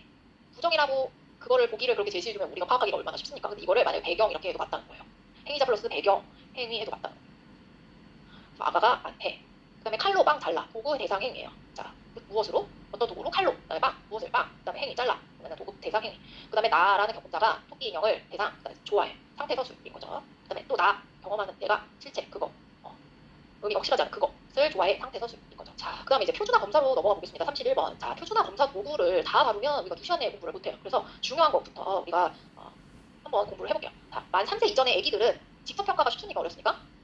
어렵습니다. 자, 그래서 부모나 교사의 간접 평가, 체크리스트로 평가를 많이 하는데요. 그 다음에 만 3세 이후에 주로 아동을 직접 평가를 하게 됩니다. 그래서 언어랑 어휘로 나눠봤을 때 만 3세 이전에 왔다 그러면 부모의 체크리스트를 통한 어떤 표준화 검사 도구는 언어는 셀시를 사용하고 어휘는 KABCDI를 사용합니다. 3세가 넘어가면 이제 프레스 사용하죠. 언어는 프레스, 어휘는 RBT 이렇게 이제 정리를 해주시면 되겠습니다. 자, 프레스나 RBT 이제부터도 가능하지만 우리가 이 검사하는 아동들이 대부분 언어 발달이 지연된 친구들이잖아요. 그래서 실제로 임상에서 프레스 RBT를 사용하실 때 노말 범주에 아닌 친구들은 굉장히 낮거든요. 언어 능력이. 그래서 한 3세 이후를 좀 추천드립니다. 프레스는 한 취약 전, 학령기 전이니까 이제 6세까지일까요? 그 정도고 RBT는 쭉 가능한데 성인까지도 가능한데 어쨌든 직접 평가를 하는 연령이 그래도 2, 3세 정도는 돼야 되지 않을까 생각됩니다. 자, 표준화 검사 도구, 자, 영유아일 때 한번 보겠습니다. 셀시는 직접 평가가 아니었어요. 체크리스트로 이제 부모가 이제 하거나 이제 재활사들이 부모님께 이제 질문하면서 그거를 작성하는데 생후 4개월에서 36개월 사이에 영유아 행동 관찰하거나 부모님께 이제 질문해가면서 실시할 수 있습니다. 그래서 이거는 언어, 수용이랑 표현 언어 조기 평가하는 것이고요. 기준이 있습니다. 평가 방법은 전문가가 주요학력자 면담을 통해서 기록하거나 주요학력자에게 직접 기록을 하도록 합니다. 그래서 수용 언어를 평가하는 거라고 했죠. 그래서 만약에 마이너스 1S 이내다 정상 발달이고요. 마이너스 1S에서 2S 사이다 약간 지체, 마이너스 2S 이하일 때 발달 지체라고 해석한다고 되어 있습니다. 실시 방법과 관련된 보기로도 많이 나와요. 그래서 이거 수용 언어 실시하고 그다음에 표현 언어 실시하는데 아동의 생활 연령에 해당되는 연령 단계에서 2단계 낮은 단계의 첫 문항부터 시작한다. 기초사 단계에서 잡는 것도 많이 나옵니다. 그래서 기초사는 S가 연속 8번 나와야 되고 아니오가 8번이 나오면 거기서 끝내는 거예요. 더 나가죠. 그 아이가 계속 아니요 8번이나 연속해서 했는데 뒤까지 할 필요가 없는 거예요. 그래서 효율적으로 하기 위해서 스틸링 한계선을 이제 잡는다고 보실 수 있고요. 그 다음에 어휘, 만 3세 이전의 어휘를 평가하는 것은 메가더 베이츠의 대사성 발달 평가로 이제 검사를 하게 됩니다. 이것도 8개월에서 36개월 사이에 표준화된 어휘 평가 도구고요. 이렇게 지금 붉은색 검사지가 8개월에서 17개월 아동을 대상으로 하는 거고요. 파란색이 18개월에서 36개월 대상으로 합니다. 어휘를 당연히 볼 수 있고요. 플러스 8개월에서 17개월 빨간색 검사지를 보면 제스처도 볼 수 있어요. 제스처와 놀이. 그 다음에 18개월에서 36개월 파란색 검사지를 보면 좀 간략하게나마 문법 수준을 살펴보는 게 가능합니다. 이어 조합이 되고 있는지 이런 것도 체크할 수 있고요. 그래서 아동이 이해, 사출하는 제스처, 단어 조합에 대해서 체크리스트 하는 형식으로 되어 있습니다. 이거는 임상에서 쓰실 때 표현 낱말을 기록할 때 표현하는 낱말을 당연히 체크하고 이해는 이해 낱말을 체크하는데 모방하는 낱말은 어떨까요? 체크를 하지 않습니다. 그러니까 모방하는 것은 이 아동의 뇌에 있는 표현 어휘라고 생각을 하지 않는 거예요. 그래서 모방 어휘 말고 아동이 진짜로 그거를 쓰일 때 사용하는 표현 어휘를 체크를 하는 거고. 결과 해석은 10%일 이하면 어휘 발달 적신호로 해석하고 25%일 미만이면 지속적인 모니터링이 필요하다. 이렇게 이제 해석을 할 수 있습니다. 넘어가 보시면 이제 취약전 아동의 수용 언어, 표현 언어 발달 척도 프레스라고 되어 있죠. 임상에서 많이 사용하시죠? 여기 그림책이랑 검사 도구들 아이들이 굉장히 좋아하는 뭐 자동차라든지 인형이라든지 이런 물컵 이런 것들로 이제 검사를 하죠. 그렇다 하면 뭡니까? 직접 평가를 한다는 거예요. 아동을 만나서. 그래서 취약전 아동의 언어 발달을 평가하는 것이고 수용부터 시작해서 표현으로 이제 하는 것이고 이거는 아동의 생활 연령에 해당하는 연령 단계에서 한 단계 낮은 단계에서부터 첫 번째 문항부터 시작을 합니다. 기초선과 한계선 잡아야겠죠. 기초선이라 하면 세 문항에서 모두 플러스 플러스 플러스 이렇게 이제 박스 형태로 돼 있어요. 박스 각 개월수들. 그러면 뭐 이렇게 플러스 플러스 플러스 받았어요. 그러면 그 이전 문항 실시할 필요 없죠. 그래서 쭉 가는 거예요. 뒤로 넘어갈 수 있는 거예요. 쭉 검사를 실시하다가 마이너스 해서 한 박스에서 한 연령 단계 세 문항 모두 마이너스 받을 경우 그 뒤에 거 실시할 필요 없습니다. 실링이 잡힌 거거든요. 그래서 그렇게 기초선 한계선 잡는 방법 평가 도구별로 확인을 해주시고요. 그 다음에 수용 표현 어휘력 검사 RBT 이것도 많이 상에서들 쓰시죠? 이거는 만 2세부터 성인까지의 어휘력 검사하는 것이고 자, 요거의 순서가 앞에 것들과 다릅니다. 앞에는 이해부터 하고 표현 이렇게 해도 됐지만 여기는 표현 어휘 검사부터 먼저 하고 그 다음에 수용 어휘를 실시한다. 그렇게 하는 이유는 표현 수용 검사가 그림 자료가 공유가 돼요. 그런데 수용 어휘 검사라는 것은 뭐냐면 이렇게 어휘 그림 4개를 보여주고 선생님이 말하는 그림 골라봐. 뭐 호랑이 하면 호랑이 한번 고르고 뭐 바나나 하면 뭐 1번 고르고 이렇게 해요. 그러면 어떻게 돼요? 그 단어의 네임이 우출이 되죠. 수용 어휘는. 그래서 수용 어휘부터 실시하지 않아요. 표현 어휘는 뭐예요? 오로지 아이의 입에서 나오는 것부터 측정을 하거든요. 그러니까 표현부터 당연히 실시를 하고 수용으로 넘어가야 됩니다. 그래서 학습 효과가 나타날 수가 있기 때문에 절대로 수용 어휘부터 검사하면 안 됩니다. 이것도 기초선과 한계선 잡는 것이 기출이 됐었어요. 그래서 기초선은 그 어휘 리스트 쭉 있으면 연속적으로 아이가 그 어휘를 8개의 정관을 했어요. 왜냐면 실시하는 연령 자체가 다르거든요. 예를 들어서 뭐만 3세면 뭐 10편권 문항부터 시작하시고 그런 게 다 매뉴얼에 있어요. 만 5세면 뭐 30몇 분부터 시작하세요. 뭐 이런 게 있어요. 그러니까 이제 1번부터 쭉 실시하면 어떻게 돼요? 연령이 많은 아이들은 거의 100번 문항까지 넘어가니까 너무 거예요, 여기가. 그럼 그렇게 하지 않고, 자, 실시하라는 연령의 단계에서 실시를 하되, 그 아이가 8개 정반응을 하면, 그 뒷문항을 쭉 넘어가는 거고. 만약에, 8개 연속 정반응을 안 했어요. 5세 16번부터 실시하라고 했는데, 그렇게 해서 했는데, 8개 정반응이 안 났어요. 그럼 그 아래 문항 15번, 14번, 13번, 문항 실시하고 넘어가야 돼요. 그러니까 연속 8개가 플러스 쫙 받아야만 기초선 성립이 된 거고. 그래서 이제 쭉 나가다 보면, 어떤 순간에는 아이가 연속 8개 중에서 뭐 마이너스를 이렇게 6개를 틀리게 돼요. 그러면 거기서는 멈춰도 된다는 소리예요. 거기서는 이제 실링이 잡혔구나 한계선이. 이렇게 됐음에도 불구하고 계속 끝까지 검사하지 말라는 거예요. RBT는 문항 수가 굉장히 많거든요. 그래서 이 기초선 한계선 잡는 조건 이거를 잘 수치를 해주시기 바랍니다. 해석은 역시 마이너스 1SD 이하면 이내면 정상 발달, 그다음에 마이너스 1SD에서 2SD 사이에 있으면 약간 지연, 그다음에 마이너스 2SD 이하일 때 언어 발달 지연 이렇게 해석하도록 이제 되어 있습니다. 조금 앞 연령대에서 조금 자세하게 설명드렸지만 평가 도구들이 더 많이 있습니다. 그래서 우리가 앞에서 이제 했던 것 이외에도 구문 의미 이해력 검사는 4세에서 9세 실시한다. 언어 문제 해결력 검사는 5세에서 12세 실시한다. 이거는 거의 머릿속에 암기가 되어 있어야 됩니다. 그다음에 유탭은 조호모문 평가이지만 뭐 2세에서 6세 가능한데 3세에서 6세에 더 적합하다 이렇게 되어 있거든요. 그러니까 학령 전기죠. 네, 실시하는 것이고 학령기 친구들은 LSSC랑 콜라 검사를 실시한다 이렇게 알고 계세요. 그래서 학령기에는 언어, 읽기 이렇게 이제 검사 도구가 있습니다. 사례에서 이렇게 했어요. 사례에서 만 4세 7개월의 아동을 평가했습니다. 이 아동은 무슨 검사 도구를 실시해야 되나요? 그랬어요. 그러면 프레스 맞고요. 그 다음에 콘셉트라고 되어 있으면 구분음이 이렇게요. 그러면 4세에서 9세 실시하니까 맞거든요. 유탭은 2세에서 6세, 4세 7개월이니까 괜찮죠. 요거를 고르셔야 될 거예요. 그 다음에 이제 만 5세 5개월의 유치원 아동의 읽기 평가를 합니다. 그런데 보기에 콜라가 있어요. 그러면 유치원 아동인데 학령기 평가를 한 거예요. 그래서 이거는 X가 됩니다. 이런 식으로 사례 문제가 많이 나왔어요. 자, 평가 키워드를 이렇게 이제 정리해 볼 수도 있겠고요. 언어 치료 관련 키워드를 좀 보시겠습니다. 치료 목표를 선정할 때 어떤 것을 기준으로 해야 될까요? 자, 페이의 1986년 문에 이제 나와 있습니다. 그래서 수직적 목표 달성 전략, 그다음에 수평적 전략, 주기적 전략 이렇게 세 가지로 나눠서 정리를 해주실 수가 있겠는데요. 지금까지는 수직적 전략 많이 나왔던 것 같아요. 근데 모르죠. 이제 수평적, 주기적도 이제 나올 것 같아요. 수직적인 건 뭐냐면 발달 단계에 따라서 하나 레벨 습득되면 다음 단계로 넘어가, 다음 레벨로 넘어가 이런 식으로 레벨 업해 나가는 약간 그런 방식으로 지금 목표를 선정해 놨다면 수직적 목표 달성 전략에 따라서 이렇게 장단기 목표를 짜는 거네요. 자, 한번 보시겠습니다. 1-1 치료사의 도움을 받아서 중반기 5회 이상 유지할 수 있다. 1-2 도움 없이 중반기 5회 이상 유지할 수 있다. 그다음에 1-3 또래와 중반기 5회 이상 유지할 수 있다. 이건 뭐예요? 도움을 처음에는 받았고 도움 없었고 그다음에 실질적으로 또래랑 어떻게 중반기 할 수 있는지 봤다면 레벨이 업 되어가는 거니까 수직적 목표 달성 전략에 근거해서 치료 목표를 설정했다. 이렇게 보실 수가 있어요. 그 다음에 수평적 목표 달성 전략은 한 회기 내에 2가지 이상의 목표를 계획해서 훈련하는 것을 말합니다. 이거는 뭐 한 회기 내에 아동이 뭐 명사, 동사, 형용사 몇 개씩 뭐 해야 된다. 예를 들어서 그런 거거나 의사소통 기능하기면 뭐 명령하기, 거부하기, 설명하기 이런 것들을 한 회기 내에 그거를 나눠놓는 겁니다.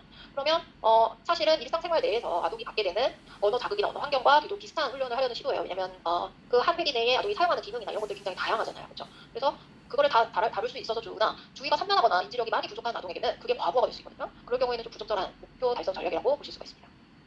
그 다음이 이제 주기적 목표 달성 전략은요.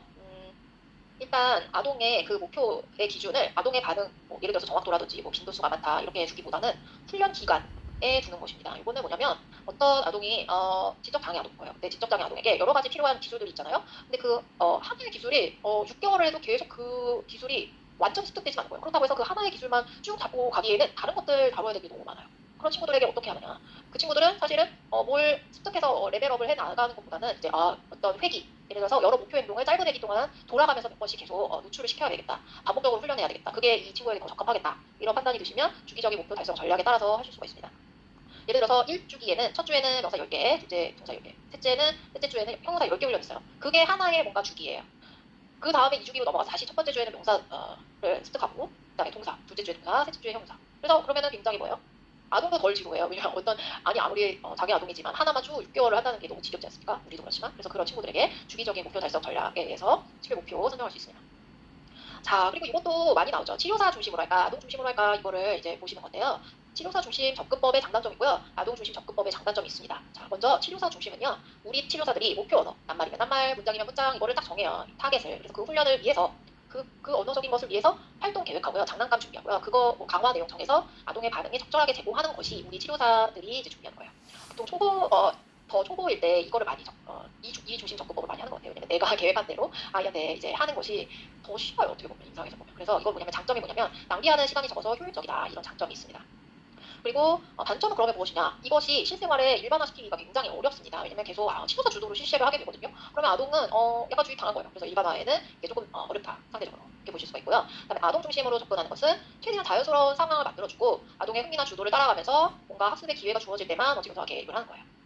그러니까 이게 초보자들이 왜 하기가 어렵습니까? 뭔가 이게 다 적재적소에 이거를 이제 개입이 딱 들어가 주는 그런 타이밍을 처음에는 너무 어렵고 이게 엄두가 안 나는 거예요. 사실 치료사 중심으로 하면은 오히려 치료사들이 내가 딱 계획한 대로 리스트 딱 짜가지고 하면은 너무 편한데 이게 그때그때 다를 수 있는 거죠. 자, 아동 중심 접근법의 장점은 아동이 좋아하는 활동, 장난감, 아동의 주도에 따르는 거예요. 그래서 학습 상황도 굉장히 자연스럽기 때문에 일단 학습이 되면 이게 일반화가 잘 돼요. 아동의 마음대로 이렇게 따랐기 때문에. 그런데 단점은 어떻습니까? 뭔가 새로운 목표 행동을 습득하기에는 치료사 중심의 접근이 더 나아요. 새로운 목표 행동을 습득하기에 수월하지가 않은 그런 단점이 있습니다.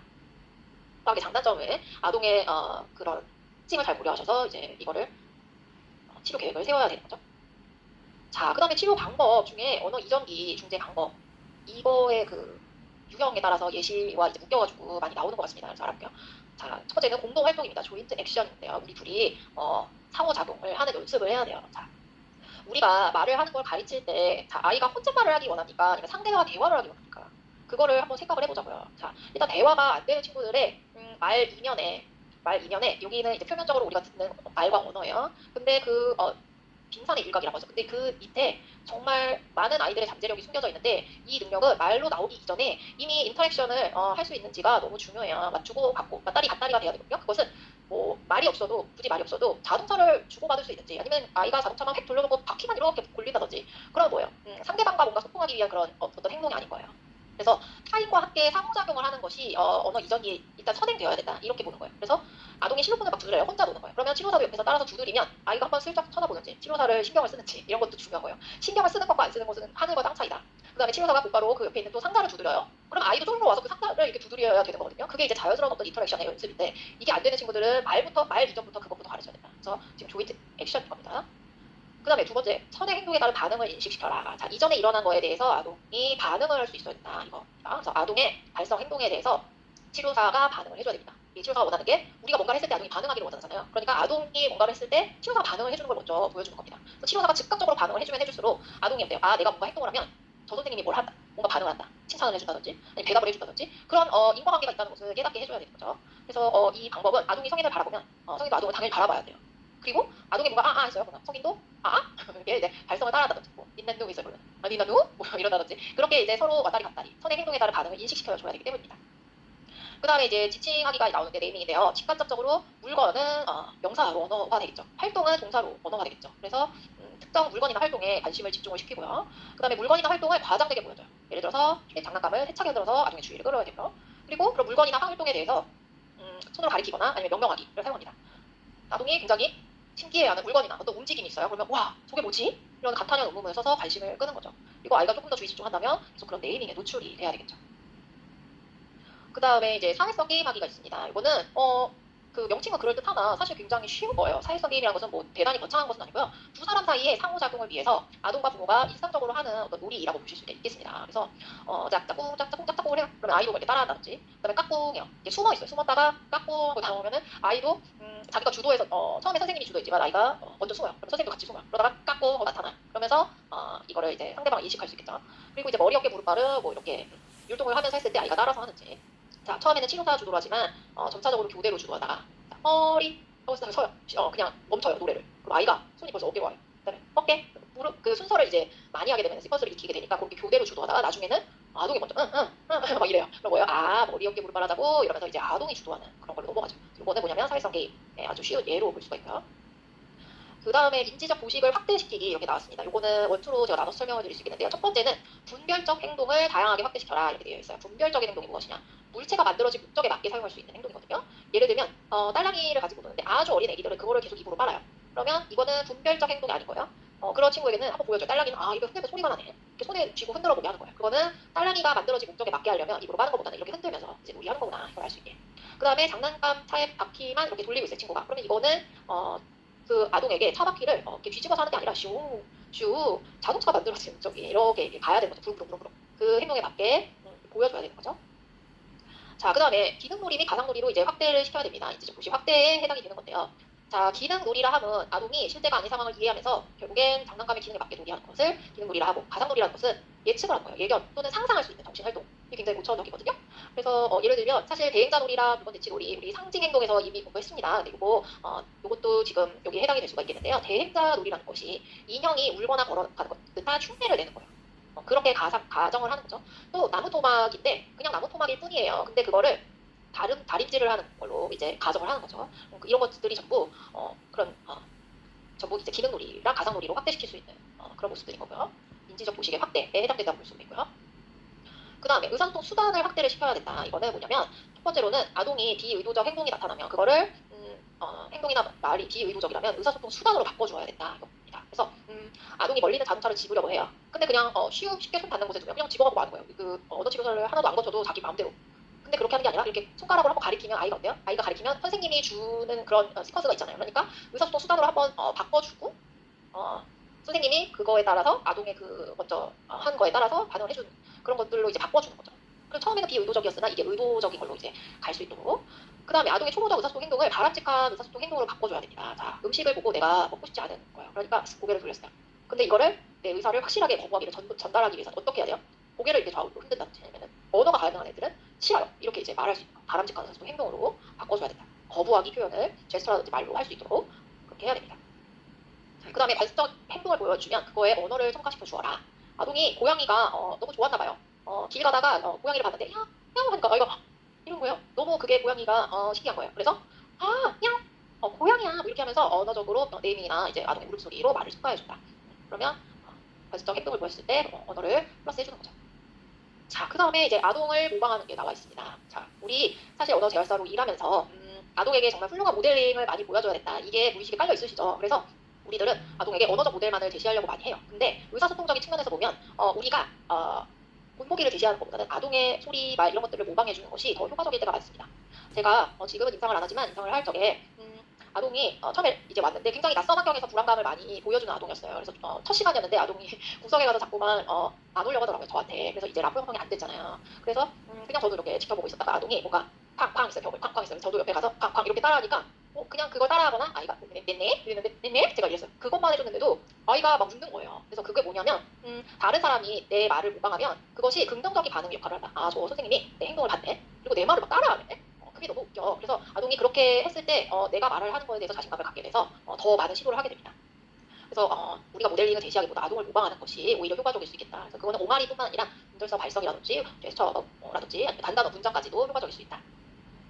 자, 그 다음에 차례 규칙 지키기 너무 중요하죠. 턴테이킹 연습도 우리 선생님도 얼마나 많이 시키십니까? 그래서 차례 지키기라는 것은 다른 사람과 소통을 시작하는 거, 그 다음에 반응하는 거, 그 각각의 역할을 잘 하는지를 이제 보고 안 되는 것은 이제 잘 지킬 수 있도록 해야 되는 거고요. 따라서 다른 사람이 말할 때는 일단 기다려줘야 돼요. 다른 사람이 말할 때 자기도 막 중첩해서 말을 하는 게 아니라 기다려주고 내 차례가 되면 내가 말하고 그때 내 차례인데도 말을 안 해봐요. 그것도 이상하죠. 그래서 그거 내 차례일 때 말하고 다른 사람 차례일 때 기다려줘. 이거를 연습을 확실히 시켜주셔야 됩니다.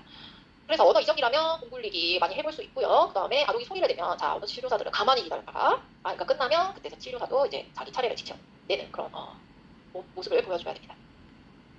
자, 치료 접근법이라고 해서 표로 정리된 부분들 한번 살펴보겠습니다. 자, 제가 검정색 박스로 표시한 것이 두 개가 굉장히 헷갈릴 수 있는 부분이에요. 두 개를 잘 구별을 해주셔야 됩니다. 자, 평행적 발화 기법과 혼잣말 기법을 구분하는 방법 알려드리겠습니다. 평행적 발화 기법은요, 아동이 표현할 말을 아동의 입장에서 들려주는 게 평행적 발화 기법입니다. 혼잣말 기법은 부모나 치료사의 입장에서 말해서 들려주는 겁니다. 자, 위에 것부터 보시죠. 예시를 보면서 설명드리겠습니다. 아동이 뚜껑이 열리지 않는 병을 치료사에게 줘요.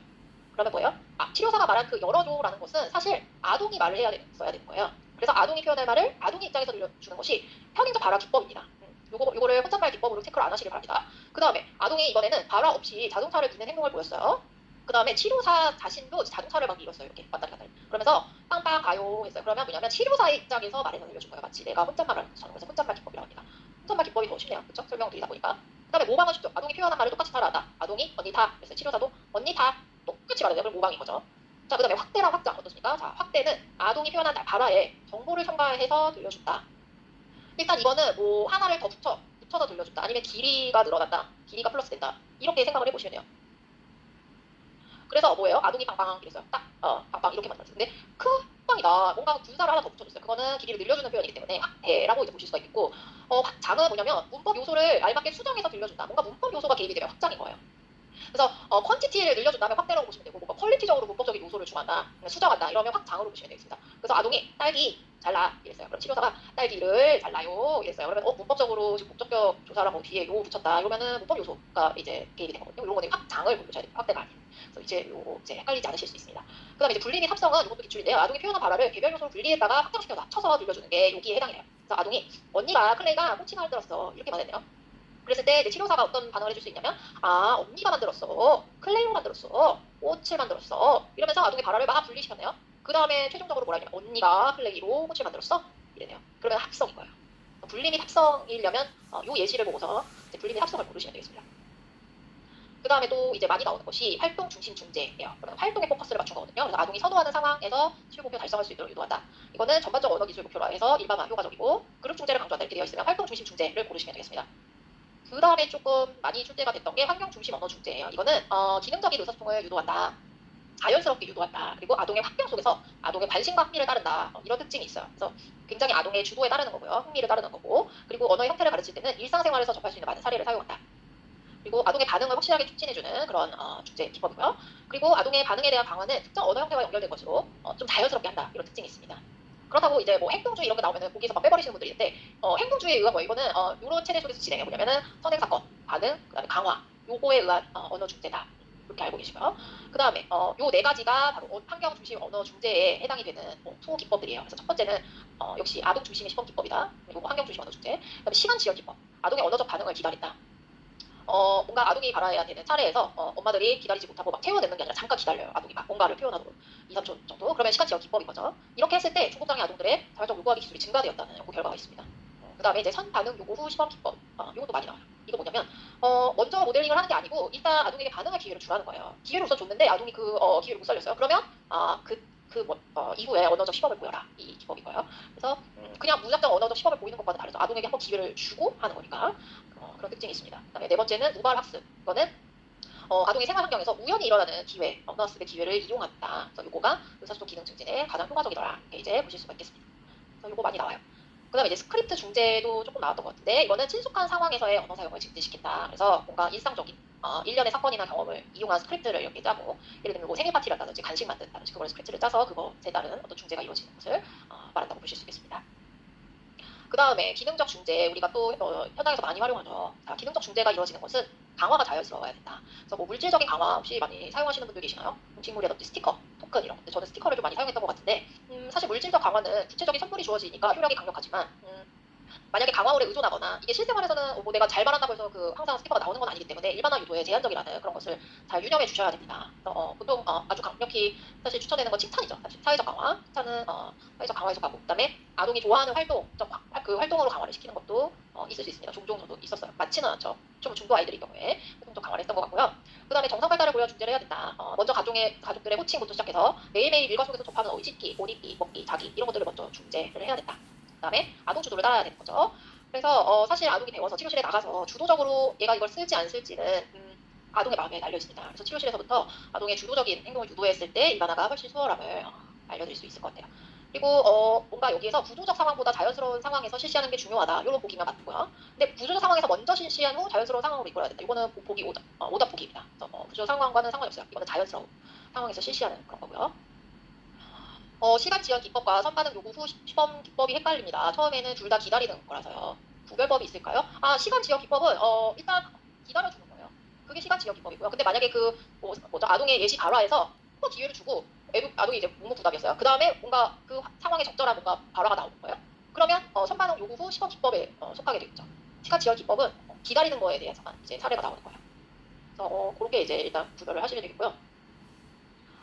자, 그 다음에 이제 치료 진전 및 종결과 관련해서는 좀 최근에 다뤄지는 것 같습니다. 치료 종결의 기준이 있다면 어떤 것이 있을까요? 자, 결정하는 주체는 보호자랑 치료사가 함께 결정하게 되는데 아동의 어려움이 개선되었다는 것을 보호자와 치료사가 함께 확인을 해야 되겠습니다. 자, 예를 들어서 아동이 쭉 저랑 치료를 하고 있었어요. 근데 주기적으로 이제 평가를 받는 병원이나 예를 들어서 뭐 서울대학 병원이나 세브란스에서 검사를 했는데 쫙 정상 발달 연령에 도달했고 유지가 되고 있다. 이러면 종결을 결정했던 경우가 한 번 있었습니다. 5년 치료하면서 되게 드문 경우긴 한데 그런 경우가 있어요. 그랬을 때는 치료 종결의 기준은 담당 치료사가 치료실 상황에서 설정해놨던 우리 장단기 목표가 있잖아요. 근데 그 목표에 관한 준거 기준을 가지고 판단을 합니다.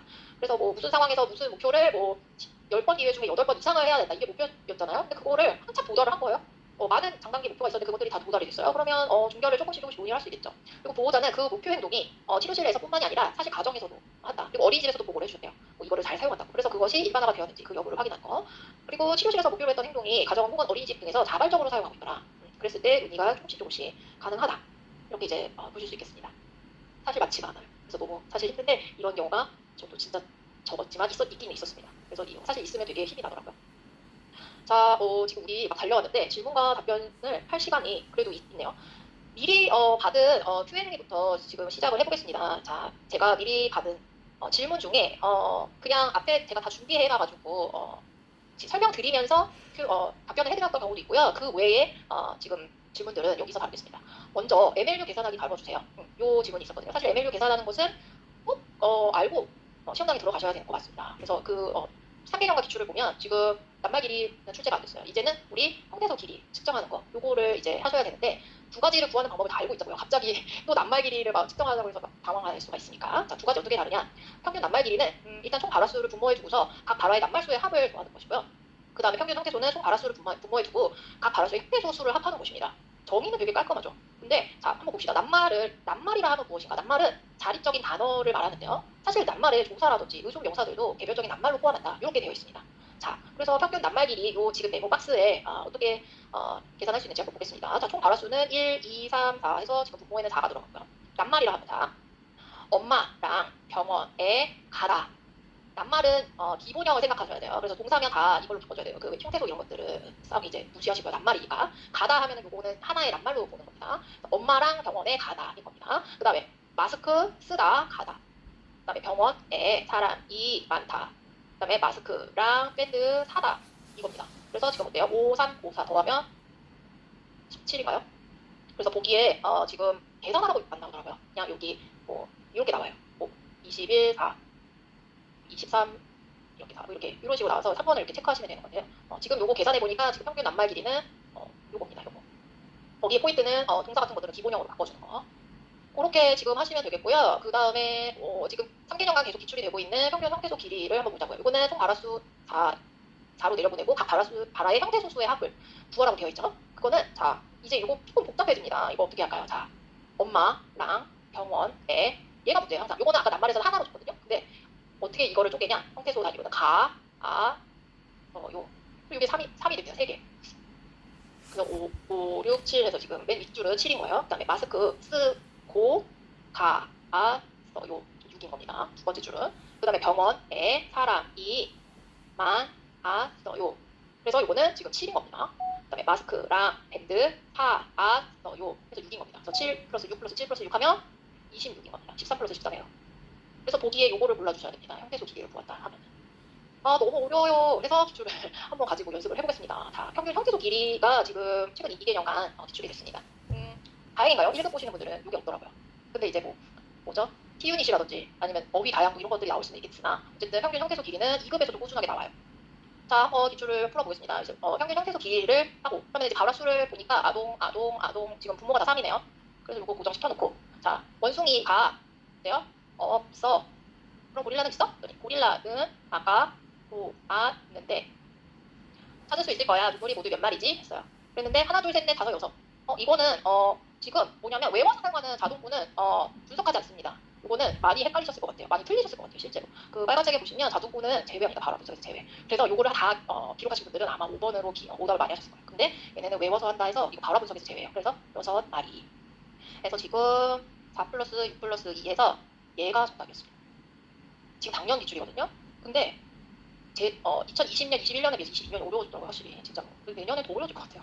지금 입이 방정이지. 쉬울 것 같아요. 네, 그래서 자, 그 옆에 거 한번 보실게요. 자, 아동 바라의 평균 형태소의 길이는 했어요. 자, 아동 바라가 두 개고요. 다 2로 맞춰져 있네요. 했을 때 아빠랑 마트 봤어 이거예요.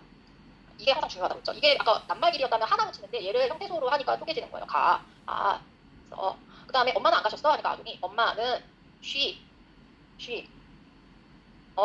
써 이렇게 되는 거예요. 그래서 지금 6 플러스 5 하면 몇 번입니까? 4번. 이게 정답이었어요. 그래서 21년이 훨씬 쉬웠죠. 22년 어려워지니까 잘 대비를 하셔야 됩니다. 그리고 그 다음에 또 이제 우리 선생들이 또 뭐가 걱정이시냐면 이제 사례 문제가 막 늘어난대요. 그래서 사례를 보고서 그거를 뭐 치료 목표를 세우는 거, 사례를 보고서 무슨 진단을 내리냐, 사례를 보고서 뭐 어떻게 중재 방법은 어떻게 하냐, 언어 평가가 무엇이 필요하냐, 약간 이런 식으로 많이 출제가 되어 가고 있거든요. 그러면 이게 이제 국시원에서 올려주신 어떤 샘플인데 요거를 한번 보자고요. 여기서는 연령 정보, 배경 정보, 평가 결과 이런 것들을 쭉 봤어요.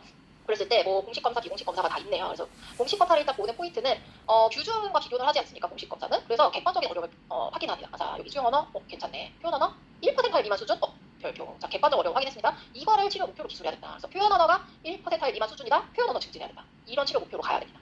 그 보기를 골라야 됩니다. 우리 다행히 아직 그 서수형이 아니지 않습니까? 이렇게 보기를 고르면 되기 때문에 다행이다 이렇게 생각하시고 비공식 검사 결과 한번 보시죠. 여기 보니까 만 2세 10개월 아동이에요. 그거에 생활 연령에 근거해서 부족한 부분을 확인해 봅시다. 만 2세 10개월인데 그러면 만 2세 10개월이면 34개월이거든요. 34개월에 지금 아이가 어떻습니까? 의도 전달한대요. 그리고 뭐 지시 이해 가능한데 어휘가 확실히 10개 내외다? 10개 내외면 자 18개월만 돼도 아까 일반 발달 공부한 때 50개 내외라고 했어요. 표현 어휘가. 근데 지금 34개월에 10개 내외다? 너무 적잖아. 표현 어휘 증진해야 돼. 치료 목표가 이렇게 가야 되는 거예요. 간혹 연령이 뭐 몇 살인데 너무 터무니없이 높은 단계, 예를 들어서 2세 10개월 아동에게 이야기 중재를 한다. 이런 보기가 있어요. 그러면 제껴야 돼요. 근데 연령이 너무 안 맞잖아요. 너무 높은 수준을 요구하잖아요. 그리고 어떤 보기를 보면 아동이 이미 할 수 있는 어떤 언어적인 단계일 거예요. 그러면 그것도 제끼셔야죠. 이미 할 수 있는 것 때문에. 여기 지금 수용 언어 등가 연령이 50%일에서 65%일이라고 되네요. 그러면은 괜찮은 거거든요. 근데 막 수용 언어 증진 이런 보기가 있어요. 근데 그거를 체크하시면 안 돼요. 이미 되고 있잖아요. 되고 있는데 치료 목표를 잡으시면 안 되죠. 이해되시죠? 그 다음에 자, 그래서 사례 유형 어떻게 대처하느냐. 자, 보시면 자, 요거 우리 아까 표현 언어가 특별히 어려운 친구들, 표현 어휘가 연령에 비해서 2세인데 표현 어휘가 안 되는 친구 어땠어요? 우리가 공부하기를 레이토커였죠. 말르진 아동이었죠. 그래서 이거 어떤 아동이다 뭐 미리 기록을 해두셔도 돼요. 이 사례를 보고서 내가 배운 거를 다 이제 좀 약간 종합적으로 판단하는 게 맞더라고요. 그리고 얘 중재시킬 때 어떻게 해야 되지? 얘는 지금 표현 어휘가 너무 부족해. 그러니까 아동의 일과에서 사용되는 기본적 어휘 설정에서 중재해야겠다. 뭐 이런 거 생각해 볼 수 있고, 언어 평가 실시될 수 없는 거 뭐지? LSSC나 콜라 안 되겠네. 그건 학령기를 학령기 아동을 평가하는 거니까. 근데 만약 콜라가 있어요. 그럼 이거는 다음 중 이 아동에게 실시될 수 없는 언어 평가는 LSSC 콜라 이렇게 돼 있어요. 그거를 체크를 하시는 거죠. 만 2세 10개월한테 시키면 안 되는 거죠. 그 다음에 이제 메타 언어 능력이 자꾸 나옵니다. 근데 이게 어렵습니다. 이런 것도 있었어요. 메타 언어 능력이라는 것은 언어를 언어로 설명하거나 언어를 한 차원 높은 위에서 내려다 본다 이렇게 생각하시면 되겠어요. 그래서 언어를 인식하고 조작할 수 있는 상위 언어 능력이라고도 많이 나오거든요. 그거는 의문 인식하기, 정의하기, 문법성 오류 판단하기 이런 것들의 고비가 있으면 이거를 체크를 하시면 돼요. 그래서 1급, 2급 다 나왔네요. 자, 상위 언어 능력을 평가하는 지시문은 이랬을 때 이거는 지시 따르기가 되는지 보는 거고요. 이거는 별로 상위 언어 능력이 아니죠. 그다음에 말을 듣고 따라해라, 뭐 의문적인 것도 의문 기억하기. 그다음에 뭐 그만할 때까지 읽어봐라. 그 읽기 능력인 거죠. 그냥 언어 능력인 거예요. 그다음에 어떤 일이 일어나는지 이야기해봐라. 이야기인 거고요. 언어. 근데 상위 언어인 거는 뭐냐면 시계가 뭔지 말해달라. 시계가 무엇인지 말라면 시계는요 시간을 보는 거고요. 뭐 1부터 12까지가 있고요. 뭐 이러면서 막 시계에 대한 어떤 정의가 일어나야 돼요. 그러면 뭐예요? 뭔가 시계의 기능에 대해서 막 정의를 할 수 있어야 되는 능력입니다. 그래서 1번이 정답이고요. 자 2급은 자 사기 언어 능력을 평가하는 항목은 좀 이렇게 나왔죠. 여기서 뭘 고르셔야 됩니까? 이름대기, 설명하기, 부문, 문자가락이 다 언어인 거예요. 이거는 상위 언어, 문법 오류 판단하기. 뭐, 뭐 토끼를 나무 뒤에 숨어요 이랬어요. 이상한데? 아 토끼가 나무 뒤에 숨는 거지. 뭐가 토끼를이야? 막 이렇게 말했어요. 그럼 이 친구 사기 언어 능력 평가 그런 거죠. 문법 오류 판단하는 거. 네. 그래서 지금 사전에 받은 질문까지 쭉 한번 봤습니다.